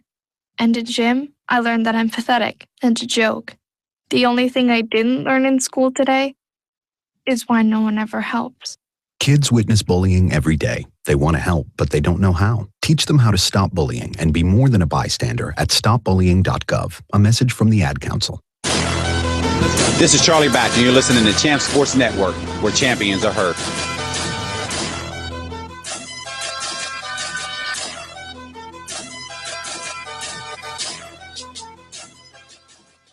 I'm Janelle Wright, a Panera Bread customer. I am the mother of 4 children, and I'm a professional violinist. After eating the breakfast power sandwich, I know that I'm fueled for the day and I feel satisfied. To me, this is the only fresh, wholesome option out there because the competitors have something that's processed that they're warming up in the microwave. What I love about the breakfast power sandwich are the wonderful ingredients. It's the all-natural egg, the Vermont white cheddar, and smoked ham on freshly baked whole grain bread. Something under 350 calories, and that's awesome.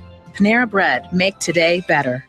There once was a boy wizard whose name was Larry Smarter. Larry, why weren't you in Professor Dinky Doodle's mythical creature classification class? Well, I'm taking Algebra 2 in a foreign language. Oh, so you can talk to unicorns? Not exactly, unless they're French. Larry wanted to go to college, so he visited knowhowtogo.org to find the classes he really needed. Getting into college doesn't happen magically. Learn more at knowhowtogo.org. Brought to you by the American Council on Education, Lumina Foundation for Education, and the Ad Council. I'm Scott. This is Charlie Back, and you're listening to Champ Sports Network, where champions are heard.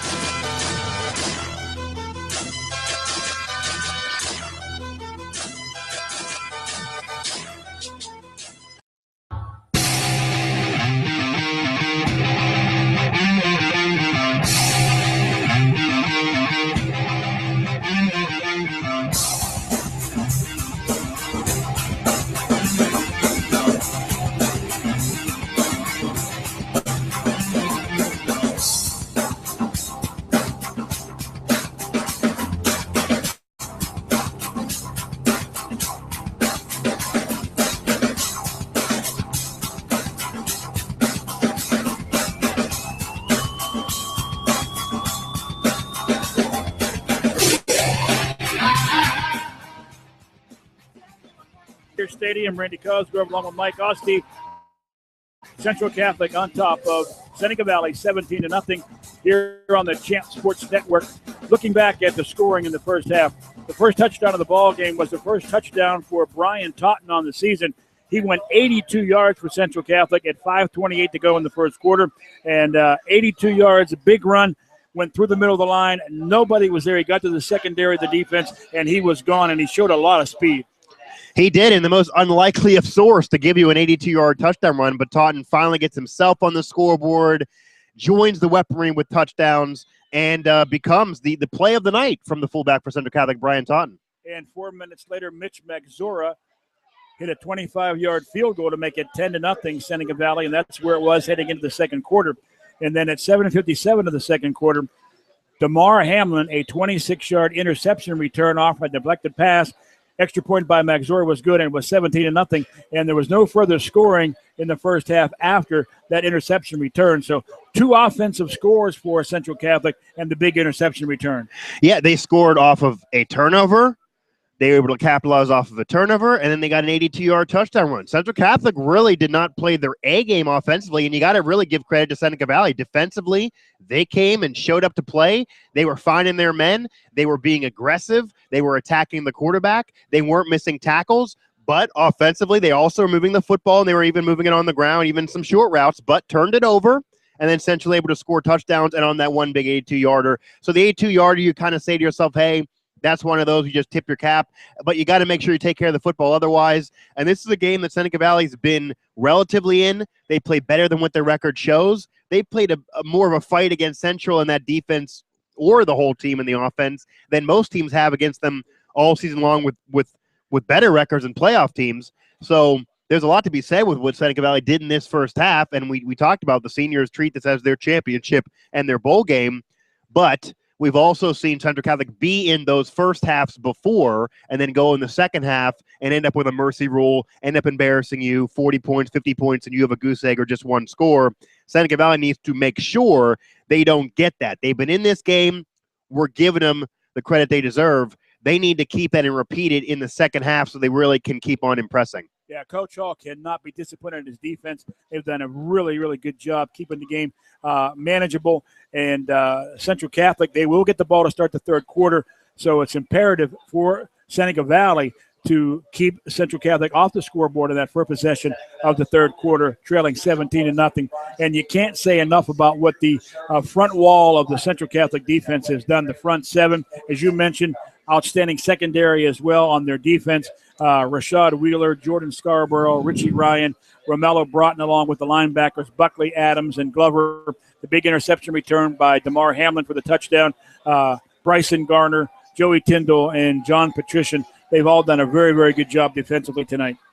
They have. I mean, Central Catholic's defense is the reason why they're going to win another Quad A championship, if they would be because of the defense. Defense is the best in Quad A, if not the best in WPIAL, and they know it, and it gives them that cushion. But also, Central Catholic, they know what Pine Richland's doing to Butler, as they're beating them 20-0 the last time we checked the score, and probably even have pounded on more on that. They know about the matchup next week, and Central Catholic wants to not win 17-0. They want more points. They want to do what I said Seneca Valley needs to avoid. They want to embarrass. They want a mercy rule. They want 30, 40 points, 50 points, and to keep that shutout with the defense. A lot of pride, both sides of the ball, to show who really won the day for Central Catholic.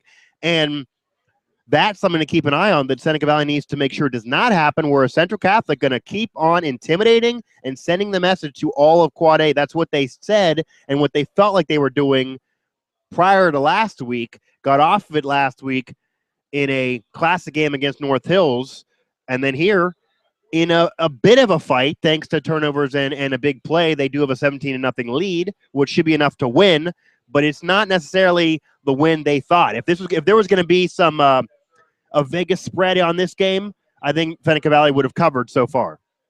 Looming on the calendar for Central Catholic is Pine Richland next week. Last week against Seneca Valley, it was a 57-7 halftime lead for Pine Richland. And there you go. The score was 64-35, so there is no doubt that's going to be an outstanding ball game next week. Maybe Central Catholic's looking ahead just a little bit, but for Seneca Valley next week, they will match up with Penn Hills as they go out of conference with a big matchup with the Indians. So it'll be Central Catholic getting the kickoff here to start the third quarter, and they'll be moving right to left with a 17-0 lead. Kicking off for Seneca Valley is Chad Izenas. He approaches the football, and he gets off a low kick, and it'll bounce at the 20, and it is taken by Foster. Correction, that is not Foster. That is Ronnie Jones. Ronnie Jones out of the 25-30 and brought down at the 35-yard line. 1st and 10 for Central Catholic as they start their first offensive series of the third quarter with Michael Navarro or Gunnar Farad at quarterback. They each played a quarter of the first half, and it's Michael Navarro coming out to start the third quarter at quarterback. So every other quarter. They both get every other quarter, it seems, for Navarro and Gunnar Farad. They both move the football. They both let the team score, again, mostly because of that defense and the turnovers. But I would expect Central Catholic to try to get a methodical, long drive here. More of the West Coast offense, short routes, get Graham Idemitis and Void, Ronnie Jones. They want to get this offense really to show their stuff before Pine Richland. On first down, Farad, quick hitter on the outside that passes complete to the right side. And that is Patrician. And Patrician will pick up about 7 yards. Makes it 2nd down and 3 on the quick Antonio Brown lookalike pass. And see, we haven't been caught off guard by the quarterback switch here because we know Central, but it is humorous when you get the opposing press box and I can hear them through my headset. What? Oh, that's 14. Come on, where's Gunnar Farad now? Michael Navarro now in. They're thinking this is a little wild, but this is what Central Catholic does. They have 2 number 1 quarterbacks. 2nd down and 3, man in motion is Adamitis. And they give it off to the tail of the tandem, and that is Grant Foster. And Foster out near the 5 across the 45 and will pick up the first down for Central Catholic. The offensive line for Central Catholic, the center is Eric McAllister. The guards are Brandon Quinn and Mike Ziegman. Tackles Donovan Slater and C.J. Thorpe. The tight end, Graham Adamitis. The wingback, running backs, Brian Totten, Ronnie Jones, Grant Foster, and Vinny Emmanuel. We have not called Vinny Emmanuel's name tonight. No. I wonder if he's injured. I don't know if he's injured or not. He was a player that, against North Hills in that first half, was the best weapon for Central Catholic, and he probably is the weapon that is discussed the least. From the I formation, hand off to Foster. Foster breaks one tackle, bounces to the outside, stays on his feet, and a hard-fought gain of about 7 yards for Grant Foster. He's at about 450 yards on the season now, averaging 6.6 yards a carry. This has been one of those games, though, the Central Catholic's not really been able to use all their weapons like they like because they had the 82-yarder on one play. They had a short field on a turnover, the defensive score, and they have not been able to get one of those 60-yard drives, takes 5 minutes off the clock. That's what they're hoping here for to open up the second half. Foster 6'2" and 190 and a senior. 2nd down and 4 after the gain of 6. Farrat again to Foster off the right side, breaks a tackle, stays on his feet, and picks up 3. It'll be 3rd down and 1 behind the blocking of Brandon Quinn and C.J. Thorpe. And right at the defensive line for Seneca Valley. They've not gone at him that much. They've actually, Central Catholic has mostly tried to go outside with Ronnie Jones, but we saw the touchdown run, 82-yarder by Brian Totten. That was through the middle. Surprised they haven't done more of it, but now here in this drive has been mostly running through the middle. 3rd down and 1. Ball at the Seneca Valley 44-yard line. 9:25 to go on a rolling third quarter clock. Central Catholic leading 17-0. Totten on a quick handoff, fights his way, and he has the first down. It'll be a gain of 2. Totten picks up the first down at the 43 of Seneca Valley. You want an MVP of this game, look no further than Brian Totten. Probably around 130 yards on the ground already with the touchdown, if not more.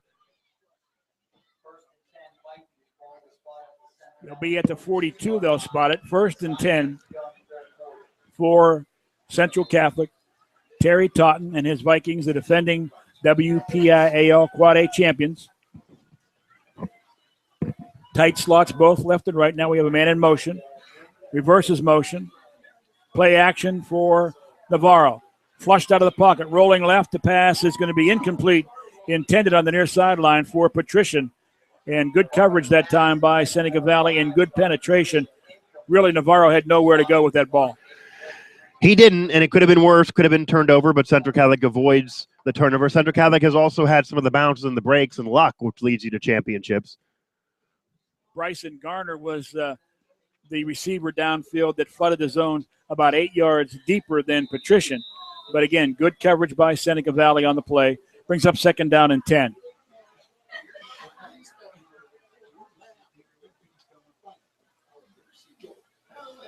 Neither team has had to, or no team really has had to deal with weather. Weather has not been involved yet in the 2014 WPIAL season. Just wait for it, though, once we get to November. Don't jinx it. It's coming either way. Navarro, play action, straight drop back over the middle of the pass. It's complete at the 22-yard line. A diving catch by Graham Adamitis, a tight end that doesn't get many passes thrown his way, but he's a good one.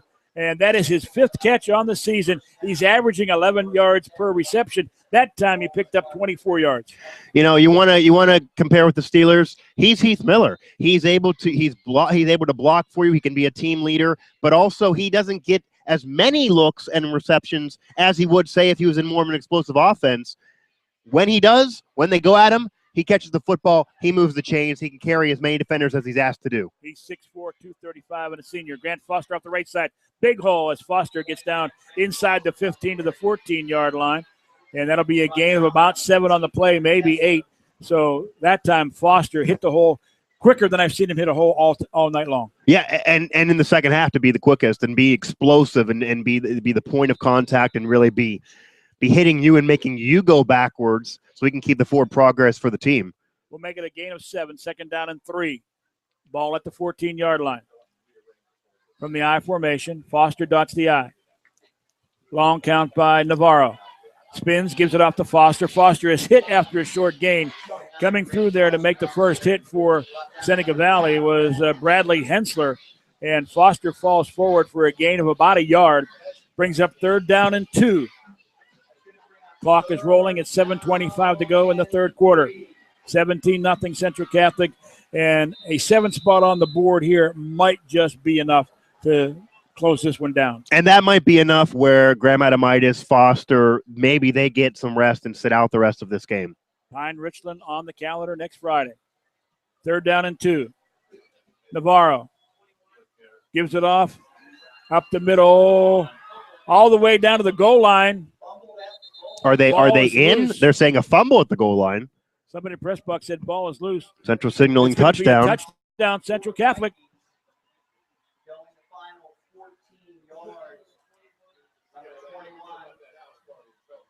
Not sure who that ball was. Was it Totten? Did Totten get credit for the touchdown?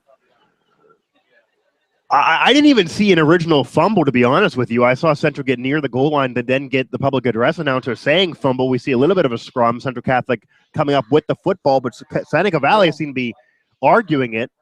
We'll get the official call for you so we have the official stats squared away. Max Zora for the extra point, and this one should close the door. Makes it 24-0. The kick is up, and the kick is good with 6:54 to go in the third quarter. Central Catholic now on top 24-0. And we'll try to get clarification on who scored that touchdown. All right, they're going to give the touchdown to Brian Totten. Maybe he recovered his own fumble. He might have second touchdown of the day for Brian Totten. The 82-yard, without question, was from Brian Totten. And then this one here off of the fumble, goal line after a 14-yard run. So Brian Totten giving you about 150 yards, $150, and 2 touchdowns. You want fantasy points, you got him from Brian Totten. And this also might have been a game where maybe they're playing Seneca Valley, they're playing a team with only 1 win, and Foster's been getting touchdowns, Graham Adamitis is getting touchdowns, and Totten's been doing the work to get him there, and then they get the final explanation point. Maybe they got together in the locker room and said, okay, Totten, we're going to get you on the scoreboard in this game. We're going to get you on the stat sheet, because they certainly have. All right, we'll get the clarification if there was actually a fumble on the play. Oh, he recovered his own fumble. So, okay.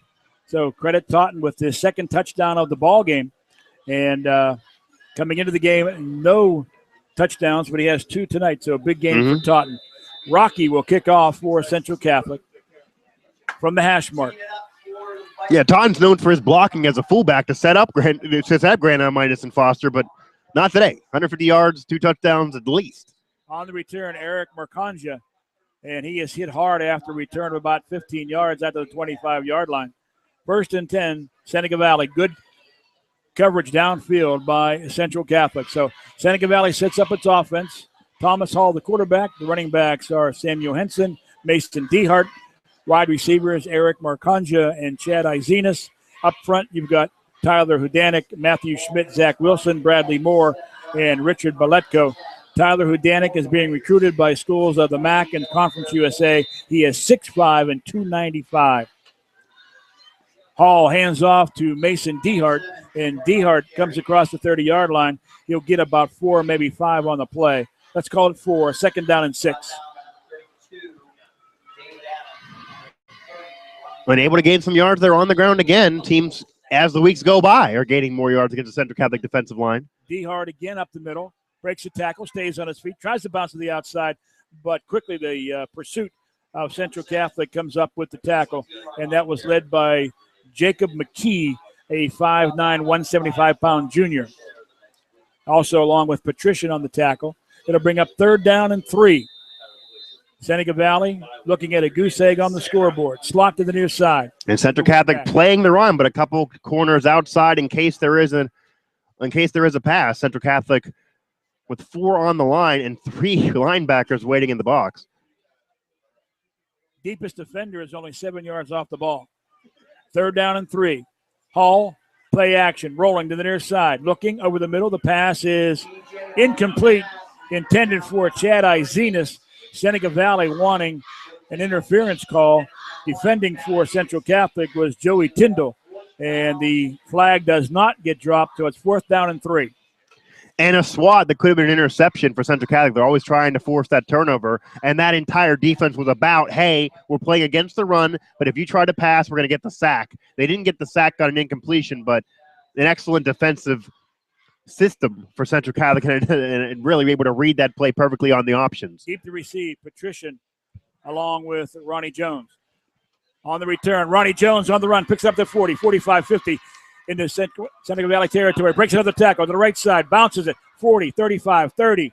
Jones still on his feet, tries to reverse field, breaks another tackle. He's gone the distance. He's to the house and a touchdown. Ronnie Jones, 60 yards on that punt return. He took it on the fly, weaving and darting and dashing, and goes to house for the touchdown. And prancing. We're not yet to Christmas, but he got all the reindeer involved.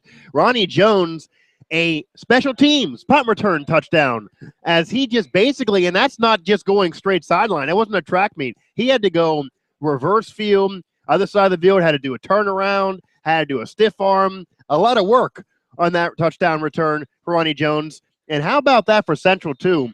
John Patrician is your returner and a special teams gem. They haven't been able to kick to him at all in the last few weeks because opponents don't want to dare, and you have Ronnie Jones as his backup doing returns for you anyway.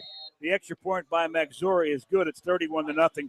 And everyone saw the French pastry on the run, the juking and jiving and the moving and the grooving. But the key to that was he took that ball full speed on the run and was gone past the first couple of guys downfield, the gunners, before they had a chance. And that's the important thing about catching the punt. Even if you have to fair catch it, you got to catch the punt, and Jones right there showed why. Yeah, catch it strongly and then move immediately upon reception. And I was waiting for maybe there to be a block in the back, to be some type of flag, because usually you see that on returns. There was some hesitation by the referee. It was almost like time stopped once he reversed the field, but then once he reversed the field, he was in front of the defense, and then he just speed, and you're not going to outrun Ronnie Jones. And there's no doubt that was a highlight film return by Ronnie Jones. And actually, it looked like a bumper pool game out on the field. Left to right, the bingo, the bango, the bongo, and he goes the distance for the touchdown. It's ping pong for a touchdown on the return by Ronnie Jones. Rocky will kick off once again, 31-0, Central Catholic on top of Seneca Valley. It's just been a really tough year for Seneca Valley. So much expected of this team this year. A lot of things going wrong, some injuries to key people, ball not bouncing the right way, and things just not working out. Sometimes you have that kind of season. Rocky's kick all the way back inside the 5, taken there by Mercanja. Mercanja at the 15-20 and brought down at the 23-yard line with a flag down on the play. And, you know, it's really tough when you have high expectations for a season and it goes south on you. And one thing that Coach Hall told me yesterday, that he felt confident that this team would stay together, that they're still all in, they're all loyal, they're still looking for the goal of being better every play, every day, and that's important in a high school program. It is, because even if you're a senior class and you yourself don't go to the postseason, you yourself don't win a championship, only a few teams can do that every year, and only one team in your classification can be a champion, but you still want to build up the program. You want to see them keep on improving where you left off, and you want to, maybe it doesn't account for wins or points on the field, but there's a lot more of being a senior and a leader of a football team that can do. And these seniors, I'm sure 3 years later when they're in college, want to look back and see maybe the Seneca Valley freshmen have led that team to the postseason. You want to leave a legacy. On the return, illegal block on Seneca Valley. From the spot of the foul, the penalty brings the ball back to the 11-yard line. 1st and 10, Raider ball. Trailing 31-0, 5:13 to go here in the third quarter. Seneca Valley moving left to right. Hall from the shotgun. Play action. Hall rolling left side and brought down for a loss. Back inside the 10-yard line, all the way back to the 5-yard line. And the first man there to bait a hit was Richie Ryan, who's been all over the field tonight, also helping on the tackle, Jordan Scarborough. 2nd down and 16. Yeah, Brian Totten usually doesn't get recognition on offense, but he's got it tonight. And Richie Ryan's one of those players. Usually it goes to Buckley, Glover, Hamlin. He doesn't usually get recognition, but defensively, he's had himself a game. Been the best defender to all night for Central Catholic. Dead ball, unsportsmanlike conduct against Seneca Valley. So something occurred after the play. So the flag was down in the end zone. So they'll take it half the distance from that spot. So things going haywire right now for Seneca Valley. Unsportsmanlike penalty bring to the 3-yard line. And that's what you don't want to see in a game of 31-0. Central Catholic had a game that was a classic, an epic game against North Hills. It got away from North Hills towards the end, and that game became WWE tackles and wrestling moves and players getting ejected, almost leading to suspensions. You don't want to see that in a game that's already handily finished. 3rd down and 19. Hall from the end zone fights his way out to the 5 and maybe to the 6-yard line. Gives him 3 yards of breathing room, brings up 3rd down, and they'll make it 3rd down and 17 as the clock is winding at 4:33 to go in the 3rd quarter. It's been a fast-moving 3rd quarter, too, with only the 1 score, but Central Catholic having the football so long in that 3rd quarter, and with Michael Navarro giving you the methodical offense, that's really what they wanted to see and what they want to use next week against Pine Richland. Hall rolling in the end zone, looking, and is going to be hit, and he stays on his feet out over the 5 and brought down shy of the 5-yard line. He got to the 4. He almost got clipped for a safety there, but by his own defender or by his own offensive lineman. Tried to get a block and ran right into him. Brings up 4th down and 16. And Seneca Valley will be punting from the shadow of its own goalpost. And this is where Central Catholic Special Teams comes in. They're now going to get this football late in the 3rd quarter, already in Seneca Valley territory, you got to assume, after having a punt return for a touchdown last time out by Ronnie Jones. Johnny Patrician got a punt return for a touchdown every single week the first few. They don't want to kick to him. Who do you kick to here? Izenas will punt the ball end over end. It'll bounce. It's a short punt. And on the bounce, Patrician picks it up and will not go anywhere, but wisely picking it up after the bounce, again, not to give up any more of that hidden yardage in a football game. Great field position for Central Catholic. They'll take over 1st and 10 at the 33-yard line of Seneca Valley. 1 score away, 1 touchdown away from putting this game into the mercy rule. Yeah, and Johnny Patrician on the return, as he finally got himself a return, the kick to him because the Ronnie Jones punt return last time out bobbled it a little bit. Could have maybe been a fumble if there was a swat during the return, but he ended up going down.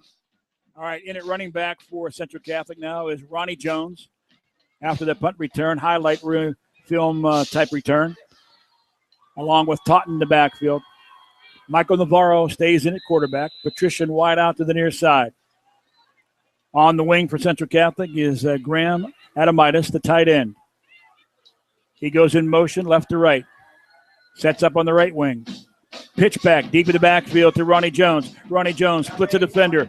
Stays on his feet. Bounces to the outside. Sideline. 15, 10, 5. Touchdown, Ronnie Jones. Another electrifying touchdown. This one from scrimmage on the pitch out. He goes 33 for 6. The man, the myth, the legend, Ronnie Jones does it again. Another touchdown for Pittsburgh Central Catholic and another touchdown for Ronnie Jones. A puff of smoke through the defense, able to puff out there and get himself again into the end zone. And I don't know when I've seen 2 high school players have 2 highlight room film type plays back to back like that one right there, Ronnie Jones with a punt return and that 33-yard run. Yeah, that's athleticism. That's electrifying athleticism by Ronnie Jones. Special teams now from the offense, both touchdowns for him. Max Zora's extra point is up, and it is good. So this game is officially into the mercy rule at 3:15 to go, 3rd quarter.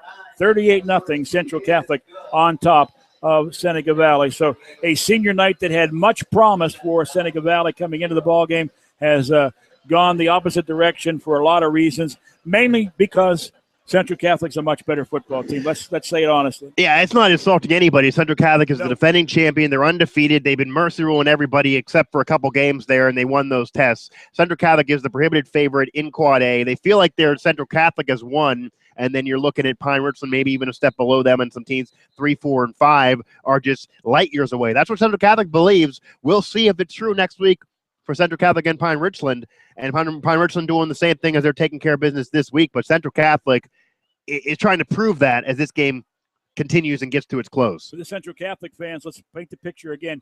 Because of some potential labor issues at Highmark Stadium, that game could be moved to Carnegie Mellon on Friday. Either way, it will be Friday, either at Highmark Stadium or at Carnegie Mellon University. Pine Richland and Central Catholic next Friday. Put that one on your calendar. It should be a dandy. Rocky will kick off once again. He's been busy tonight. And taking it on the near sideline is Richard Proper. And Proper is out to the 20-yard line and brought down quickly. It'll be a 12-yard return. 1st and 10 for Seneca Valley. And the other big game, of course, that's going on tonight, which is not a conference game. It is Woodland Hills playing at AAA Power West Allegheny. And the last score we had was West Allegheny, I think, holding on to a 3-point lead. Was it 2017 or 17-14? Whatever it was. What a great matchup that is. Very curious to find out the final score of that one. And 2 Hall of Fame head coaches, too, going at it in that game. Class guys, too. Mm-hmm.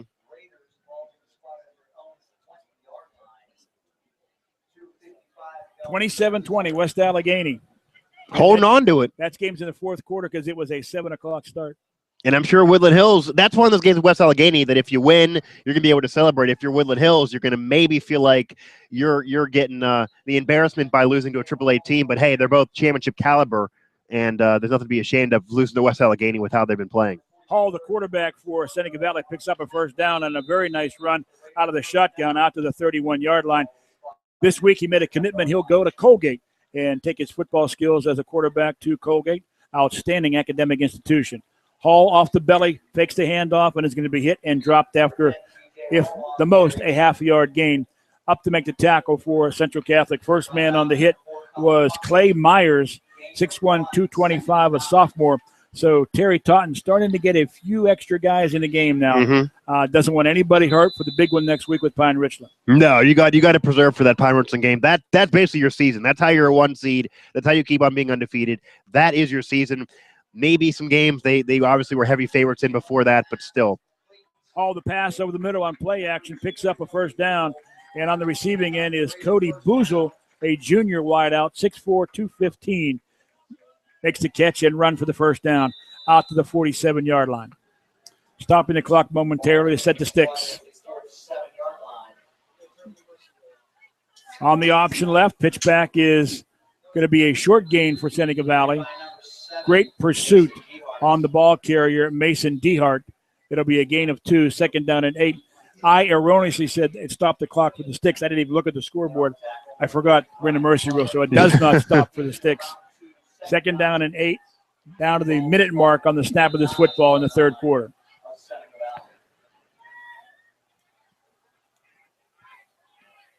Hall play action. Over the middle, the pass is complete to Boozle. Boozle picks up the first down, but there is a flag on the play. We'll see what the call is. The flag is in the backfield of Seneca Valley. If the play stands, it's a first down. That's going to be a procedure call. It'll cost Seneca Valley 5 from the line of scrimmage. That'll bring up second down and 13. Other games tonight in the Northern 8 Conference. Butler is at Pine Richland. Fox Chapel at North Allegheny. And out of conference, Mount Lebanon is at North Hills this evening. In the Southeastern Conference tonight, Baldwin is at Peters. Bethel Park at Penn Hills. Upper St. Clair is at Cannon McMillan. And the foothills tonight, Altoona at Kiski, Connellsville at Norwin, Hempfield at Latrobe, and McKeesport at Plum. Non-conference, Penn Trafford at Shaler. Second down and 13. Slot to the near side. Hall rolling to the right side. Fakes the pass and gets across the 45 to the 46-yard line. He'll get a couple. That'll bring up third down and 11. And one thing Hall has shown us tonight, he is a tough kid. He really is, and everyone's a tough kid here. There's a lot of toughness and a lot of heart being displayed by Seneca Valley in this game. Hall is 6'1" and 210. And that will do it for the fourth quarter. Coming up, the end of 3, one more mile to go on the Champ Sports Network. Randy Cosgrove and Mike Asti from NexTier Stadium. Your score, Central Catholic 38, Seneca Valley 0 on the Champ Sports Network. This is Charlie Back, and you're listening to Champ Sports Network, where champions are heard.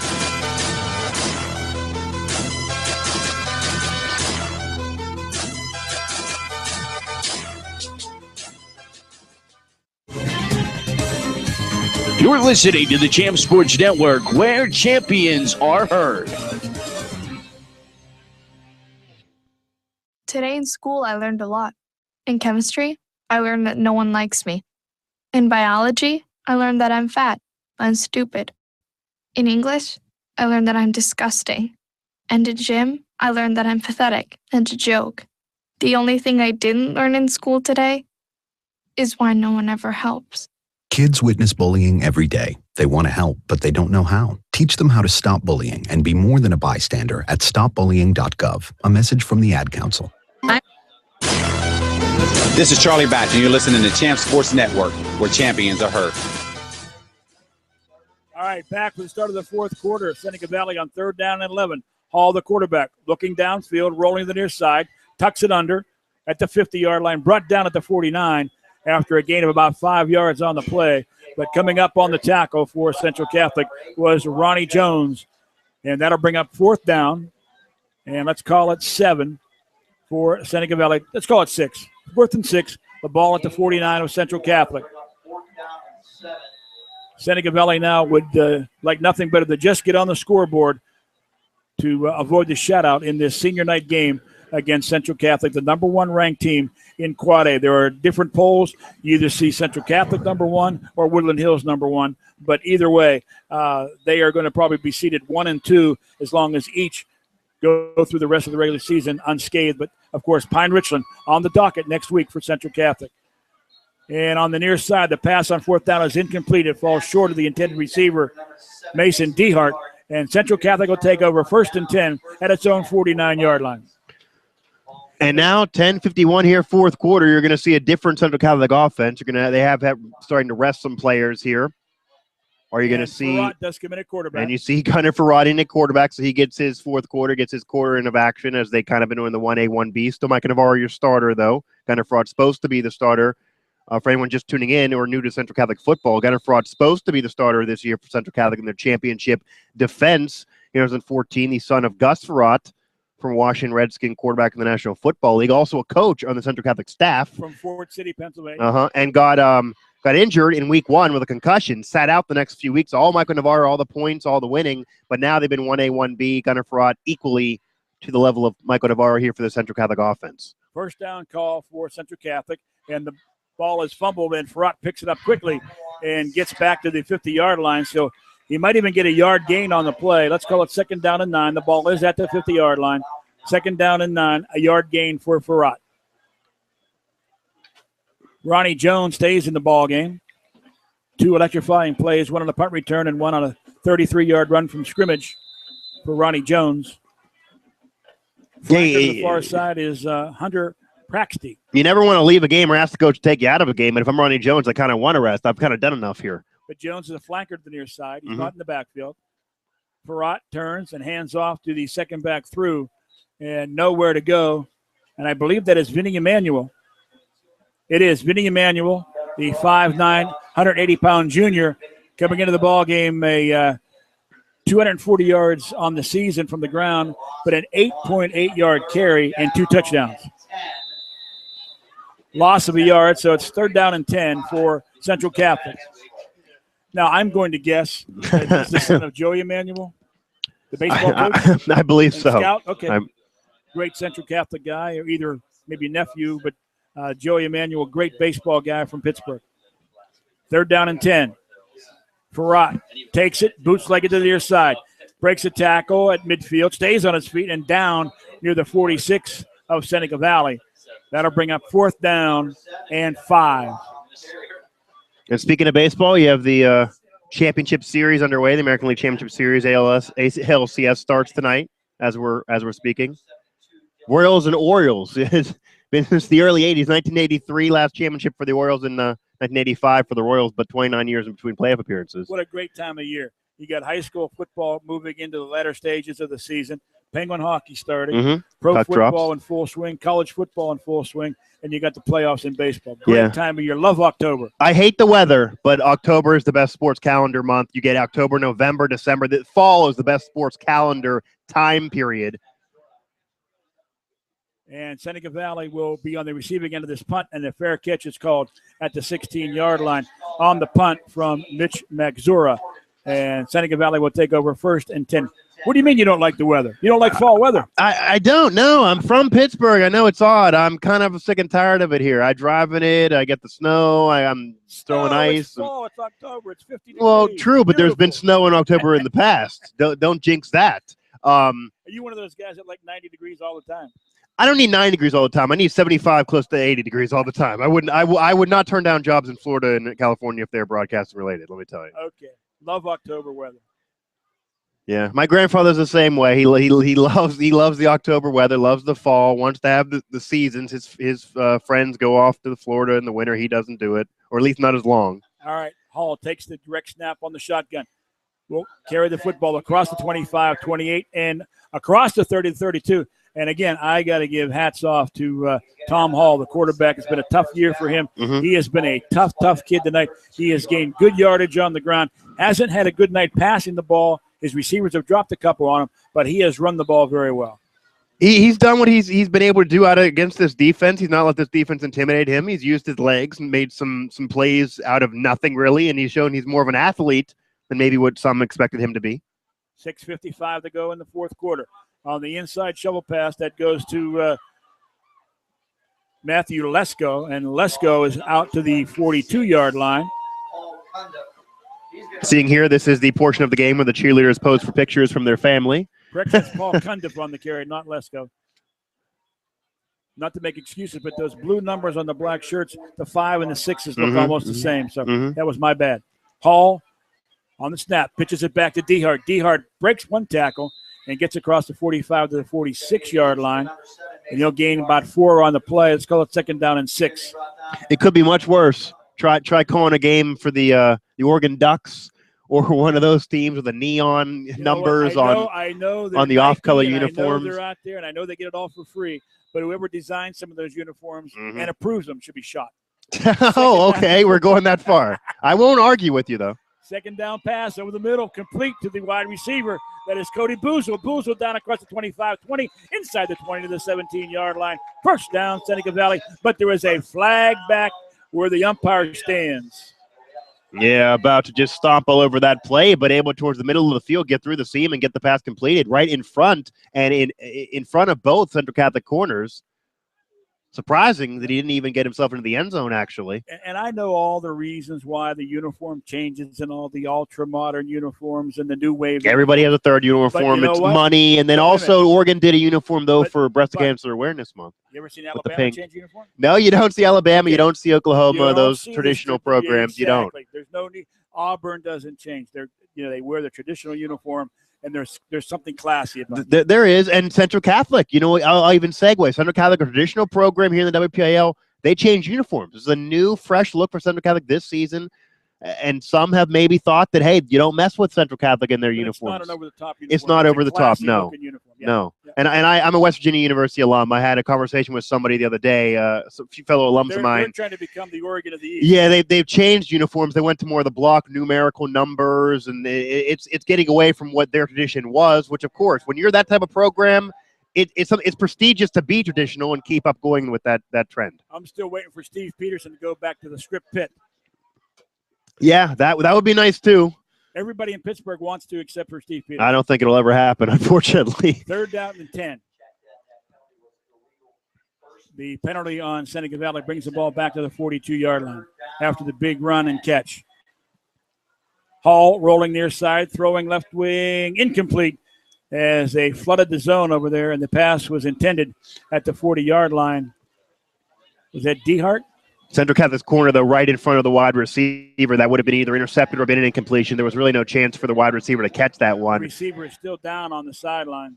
That's almost one of those passes that if you're going to do it that far to the sideline, you almost have to overthrow it a little bit and try to get in his breadbasket. A risky play and has led to an injury. I cannot see the number, though, on who is laying on the field. 4th down and 10, and they're working on him like it might be only a cramp, so let's hope that that's all it is. Yeah, not too hot of a night, but there's a lot of running, and there's maybe you do have some cramps, maybe just needs the leg fine-tuned. Izenas will punt for Seneca Valley.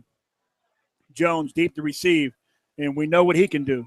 Jones on the return, takes it at the 33, 35, 40, 45, 50, 45, 40, 30, 20. Stays on his feet, spins, and goes the distance for another touchdown to the house. There are no flags down on the field. Ronnie Jones, 3 times in a row, electrifies this crowd at NexTier Stadium. Ronnie Jones, a jaw-dropping touchdown that might have been his most impressive of the day. A trifecta of touchdowns for Ronnie Jones for Pittsburgh Central Catholic. Wow. Wow is an understatement. At 4:28 to go in the fourth quarter, Ronnie Jones goes 60 yards on a punt return, 33 from scrimmage, and 70 on a punt return. Last 3 times he's touched the ball. Last 3, not only 3 touchdowns, but the last 3 times he touched the football. But I saw from the reflection here in the glass that quote-unquote Mr. High School Sports Matt Popchalk with his mouth actually ajar, and his mouth literally did drop, and very shocked on the touchdown. And that's what he does. He is one of those highlight reel players. Him and Johnny Patrician, they make you watch them. They're a player that I would pay to see, just to see what they can do. And 3 touchdowns, 3 impressive touchdowns, all in the highlight reel, a special teams punt return, and then he goes from the running back position, he goes from the flanker wide receiver. He can go any weaponry of where he laces them up, and then eventually gets himself 7 in the end zone. 28-27, Woodland Hills on top of West A with 3 minutes to go. Woodland Hills, the ball game that must be. Comeback win, too. A comeback win that really could give them motivation for the rest of their season by winning that game the way they are. All right, Mr. High School Football is behind me. So, Mr. Popchalk, on a scale of 1 to 10, rate those 3 plays in a row by Mr. Jones on a scale of 1 to 10. What's he giving it? A 9. A 9. Pretty good. Tough critic, though. You can't give the 100%. I don't want to give the 100% either, because then if you give the 100%, they already capped off. There's a ceiling. What are you striving to get? You gotta strive for something still. I like it. Ronnie Jones has certainly been Mr. Second Half tonight for Central Catholic. Yeah, Brian Totten in the first half with the 82-yarder, and then another touchdown at the goal line recovering his own fumble. And then now we see second half trifecta of 3 touchdowns, 9 out of 10 for Mr. High School Sports for Ronnie Jones. Rocky will kick off for Central Catholic, and it's a good one. And it's going to go down inside the 10 to Proper. 10, 15 to the 20, and that's where he's brought down at the 21-yard line. Good coverage downfield by Central Catholic. First man on the tackle for the Vikings was Chase Hawthorne, and it'll be 1st and 10, Seneca Valley, on a rolling clock. 4:20 to go in this football game, as Central Catholic will improve to 7-0, and Seneca Valley will drop to a disappointing 1-6. So much expectation on this season for Seneca Valley. They'll finish out their year with Penn Hills in a non-section game, and then Shaler in week number 9. Well, of course, Central Catholic will take on Pine Richland next week, and then finish up the year with Butler. And I guess I want to ask you this. You've seen Central Catholic, you've seen Pine Richland. What are you expecting in that game after the play? And new quarterback in for Seneca Valley. That is Jack Cook, a sophomore at 5'11", 170, and he'll pick up about 4 yards on the play, 2nd down and 6. What am I expecting next week? Yeah, well, if you had to, I don't need a prediction, but what are you expecting? Pine Richland's been talking some smack about their wide receivers can handle Central Catholic secondary. They're going to pass right through them. Well, when you're the champion till you're beaten. And I think that Central Catholic is probably a little more disciplined and fundamental. More seasoned. Maybe deeper. Mm-hmm. But, of course, they're going to have to get a pass rush on Pine Richland. Pine Richland certainly much more diverse on offense.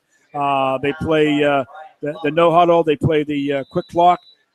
I got a feeling it's going to be a great ball game, but I'm looking at both teams to score in the 20s with Central Catholic. Their kicking game also being a very, very important factor in that game. On first down, Seneca Valley will pick up about 9 on the play. The clock rolling quickly at 2:48 to go. So I'm going to give you Central Catholic 24, Pine Richland 23. Okay, I didn't even make you do a score, but I will take it. And I'm also going to go Central Catholic. You gave a score. I guess I got 2-2. Well, I think Pine Richland's good enough to put 2 or 3 scores on the board against Central Catholic. And they absolutely are. I'd probably go more towards a 27-20 game, Central Catholic. Second down play and another big tackle for Chase Hawthorne. And Seneca Valley has a lot of new faces in there. That time carrying the ball for the Raiders was Corey Lasky. It'll be 2nd down and 7.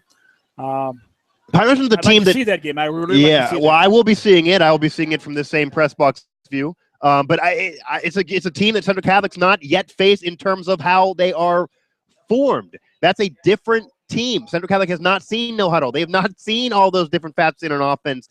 They've not seen an offense that's complex as Pine Richland, or a team that wins by their offense like Pine Richland does. You want to test. That will be the true test for Central Catholic for the playoffs. Henry Rowe gets 5 yards for Seneca Valley. 3rd down and 1. Cook, the quarterback, pitches back in the backfield. 1st down run and more. for Seneca Valley. They'll pick up 5 yards. Jack Cook with a nice job on the pitch out, and Royal picks up the first down. We are under 1:20 to go in the football game. 45-0 Central Catholic on top of Seneca Valley. Because Central Catholic really does not have a consistent home, where would they much rather play, CMU or Highmark? Royal brought down by Jacob McKee on the option pitch left, loss of 2 yards on the play. Where would the players? Where would they prefer to play? I mean, honestly, I think they would probably prefer to play at Highmark just because the vibe there is not a high school vibe. It's a college vibe. You have the city looming over you. You have the trains going fast. You have myself is on the Jumbotron there for the broadcast for pregame. You have the video tribute. Cook's pass is complete on the far side. It was underthrown, but a good job by the receiver to come back to the football and make the catch. And that was a real nice job by Ben Bachik, a junior at 6'4", 180. It's more of a professional feel at Highmark Stadium, but CMU proximity-wise is closer. The coaches probably would rather play there. They know the stadium. I don't think the stadium change will make one bit of difference. Cook rolling, flushed out of the pocket, scramble, incomplete, almost interception by Ronnie Jones, and he'd have gone the distance on the final play of the game.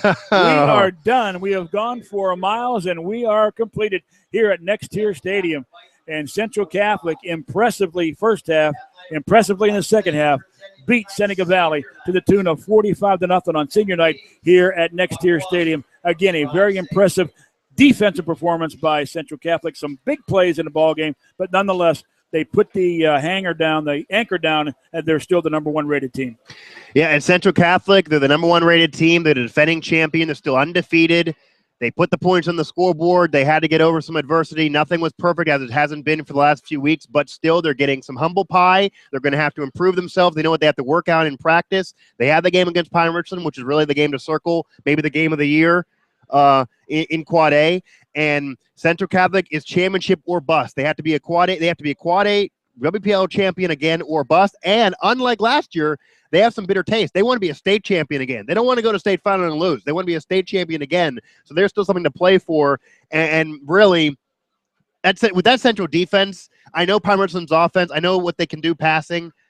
I don't know how anyone's going to beat Central Catholic's defense. They're a bend but don't break.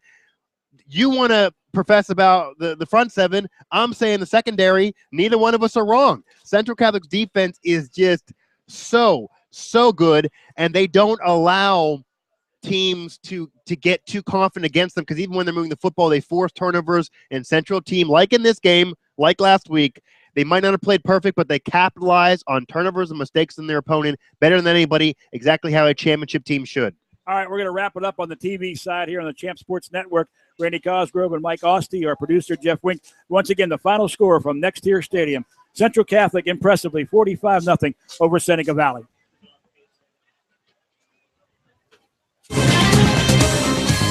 You're listening to the Champ Sports Network, where champions are heard. Today in school, I learned a lot. In chemistry, I learned that no one likes me. In biology, I learned that I'm fat. I'm stupid. In English, I learned that I'm disgusting. And in gym, I learned that I'm pathetic and a joke. The only thing I didn't learn in school today is why no one ever helps. Kids witness bullying every day. They want to help, but they don't know how. Teach them how to stop bullying and be more than a bystander at stopbullying.gov. A message from the Ad Council. This is Charlie Back, and you're listening to Champ Sports Network, where champions are heard. And we're back at NexTier Stadium. Randy Cosgrove and Mike Asti on the Champ Sports Network. Northern 8 conference play, week number 7. Central Catholic 45-0 over the Seneca Valley Raiders. They scored in almost every which way you could think of. An impressive defensive first half and a very highlight reel second half provided by Ronnie Jones of Central Catholic. And Mike, this team looks ready for that big challenge next week against Pine Richland. They look ready. They look ready. They had to be ready. They knew what they had to do to win this game, and they knew the team they were playing. They knew that maybe you could overlook this opponent. They didn't want to do that, and they got the job done. That's what the coaches say. They got the job done. They impressed. They got on the highlight reel. But also, so did Pine Richland. They also got their job done. They also are going in the game with the head held high. And now Central Catholic can utilize their weapons because everyone's saying all Pine Richland in their offense, their passing game, their wide receivers against Central secondary. It's not just Pine Richland's offense versus Central's defense. How about Central's offense? Brian Totten, 82 yards on the ground with a touchdown. Another touchdown recovering his own fumble for 14 yards. Then you have a trifecta of touchdowns on a punt return and on 2 more touchdowns from Ronnie Jones. I think the edge Central Catholic has, and you alluded to this a little bit, that while they win on defense, and that's their best segment of their team, and Pine Richland wins on offense, and that's their best segment, Central Catholic's offense could match Pine Richland if they had to with either quarterback. And not only that, with special teams and the dynamic ability they are at special teams to set up and pin you back to your own 4-yard line, and then also to score off of special teams or to set themselves up in field position, Central Catholic plays well on all 3 sides of the ball, and they play like a championship team. Central Catholic came into the game with 19 takeaways. They pick up 2 more tonight. They've got 21. They added 4 sacks to their 18 sacks, so they've got 22 on the season. So it's been a very, very impressive game for Central Catholic. And we'll talk about the scoring here in just a moment. But the folks here at Seneca Valley tonight on senior night expected more. It was kind of like the season for Seneca Valley. They expected a very good season, didn't get it. They expected a big effort tonight. They got the effort tonight, but couldn't get the results tonight against Central Catholic. So, again, a tough year for Coach Hall and the Seneca Valley Raiders, dropping to 1-6. Yeah, they really did give the effort. This was their bowl game. This was their Super Bowl. They gave the effort for the seniors. It wasn't the season they wanted to have, but the senior class could leave a legacy. You can see some promise by the young players for next year. What they did last year maybe could carry over from 2 years rather than this season. And there's still a reason to have some pride. Without the turnovers and without that one big play in the first half, they might have been knotted up at goose eggs. Central Catholic had a few different plays in there. They showed they're more talented, and talent really won this day. But Seneca Valley played well. They played their heart out, and nothing to be too ashamed of. Now, if you look at the stats here, Brian Totten, I was overestimating him a little bit. He got 132 yards rushing to 2 carries, but what a game he had as he got himself on the highlight reel. Where were we at here? Yeah, 26.4 is what that averages out to. I didn't have to do the quick math that was given to me. But Brian Totten able to be the unsung hero of all those weapons. It's usually Foster, it's usually Adamitis, it's usually Johnny Football, Johnny Patrician, who did not get a touchdown in this game, did not really get on the highlight reel. They tried to, but he didn't get there. Brian Totten got on that. He got on the highlight reel and he scored. They let him get the fantasy points. And then you see Michael Navarro getting in action, Gunnar Farrak getting in action, Ronnie Jones, 2 for 33. He got a touchdown, also got a touchdown on the punt return. They're just so versatile, dynamic, and they can do it all from every different position, can score in every different position, and every different week you have a different player in offense being your MVP and being your highlight reel player. They don't need Johnny Patrician, the best athlete on the field, to get on the highlight reel for them to win games by 45 points. How outstanding and amazing is that? That's just phenomenal. All right, let's take a look at the scoring for tonight. In the first quarter, Central Catholic got on top at 5:28 to play. Brian Totten, the 82-yard run straight up the middle. Once he got to the secondary, it was a foot race, and he won the race, and the extra point by Magzor was good. It was 7-0. Later on in the quarter, with 1:51 to play in the first quarter, Mitch Magzor banged in a 25-yard field goal to make it 10-0 at the quarter break. In the second quarter, the only scoring in the second quarter, DeMar Hamlin, a 26-yard interception return. The extra point by Magzor made it 17-0, and they went to the locker room at halftime, 17-0. Seneca Valley threatened a couple of times, couldn't put anything on the board at the first half break. But really, they were still in the ball game somewhat at halftime, down 17-0. They really were, and if it wasn't for the 82-yarder, if it wasn't for a couple turnovers, one leading to a pick six for a touchdown for a defensive score by Central Catholic, they might have had either 17-7. It might even have been 0-0. It could have been 7-0 in their favor. They were moving the football. They were moving the chains, and they even had some momentum in that first quarter. But Central Catholic capitalized on the mistakes of Seneca Valley, and there was a reason why Central Catholic undefeated the defending champion, and Seneca Valley has 1 win on the season. And it was Central Catholic getting the ball to start the third quarter, and they drove down, and they scored at 6:54 to go in the third quarter. Brian Totten, his second score of the game, a 13-yard run. The extra point was good. It was 24-0. Ronnie Jones, then the electrifying trifecta with 3 electrifying plays, back to back to back. 3 straight times he touched the football. The first time a 60-yard punt return at 5:18 to play in the quarter made it 31-0. Ronnie Jones then went 33 yards from scrimmage at 3:15 to make it 38-0. And then a 70-yard punt return early in the fourth quarter made it 45-0. And that slammed the door on the final scoring. So Ronnie Jones, 60, 33, and 70 on 3 consecutive touches. You just got to laugh. You just got to shake your head if you're the opponent. And either way, there's an it factor on him. There's a reason to be impressed, and the scouts need to come to Pittsburgh Central Catholic games because you can recruit any of these weapons, offense or defense, and take them to your D1 school and have a player. Ronnie Jones is a junior, 6'1", 184-pounder, and he's going to get a lot of attention, I'm sure. He will. In the offseason. And Grant Foster, their other big running back, he's a senior at 6'1", 190. Totten is a 5'10", 185-pound bowling ball senior running back. And the quarterbacks are juniors, Navarro and Gunner, so Gunner Farrat. So it's a talented team, a very fundamentally strong team. They don't throw the ball a lot, but they're good enough to throw the football, and that's what makes next week's matchup so intriguing. Yeah, Central Catholic doesn't have to throw the football a lot, and really, Central Catholic is a great team this year. They were a great team last year, and they're going to be a great team next year and the year after that. They're waiting for 2015 recruiting and graduating class, 2016 recruiting and graduating class, and they want to be a dynasty, especially with North Allegheny and some of those teams being lesser than what they used to be.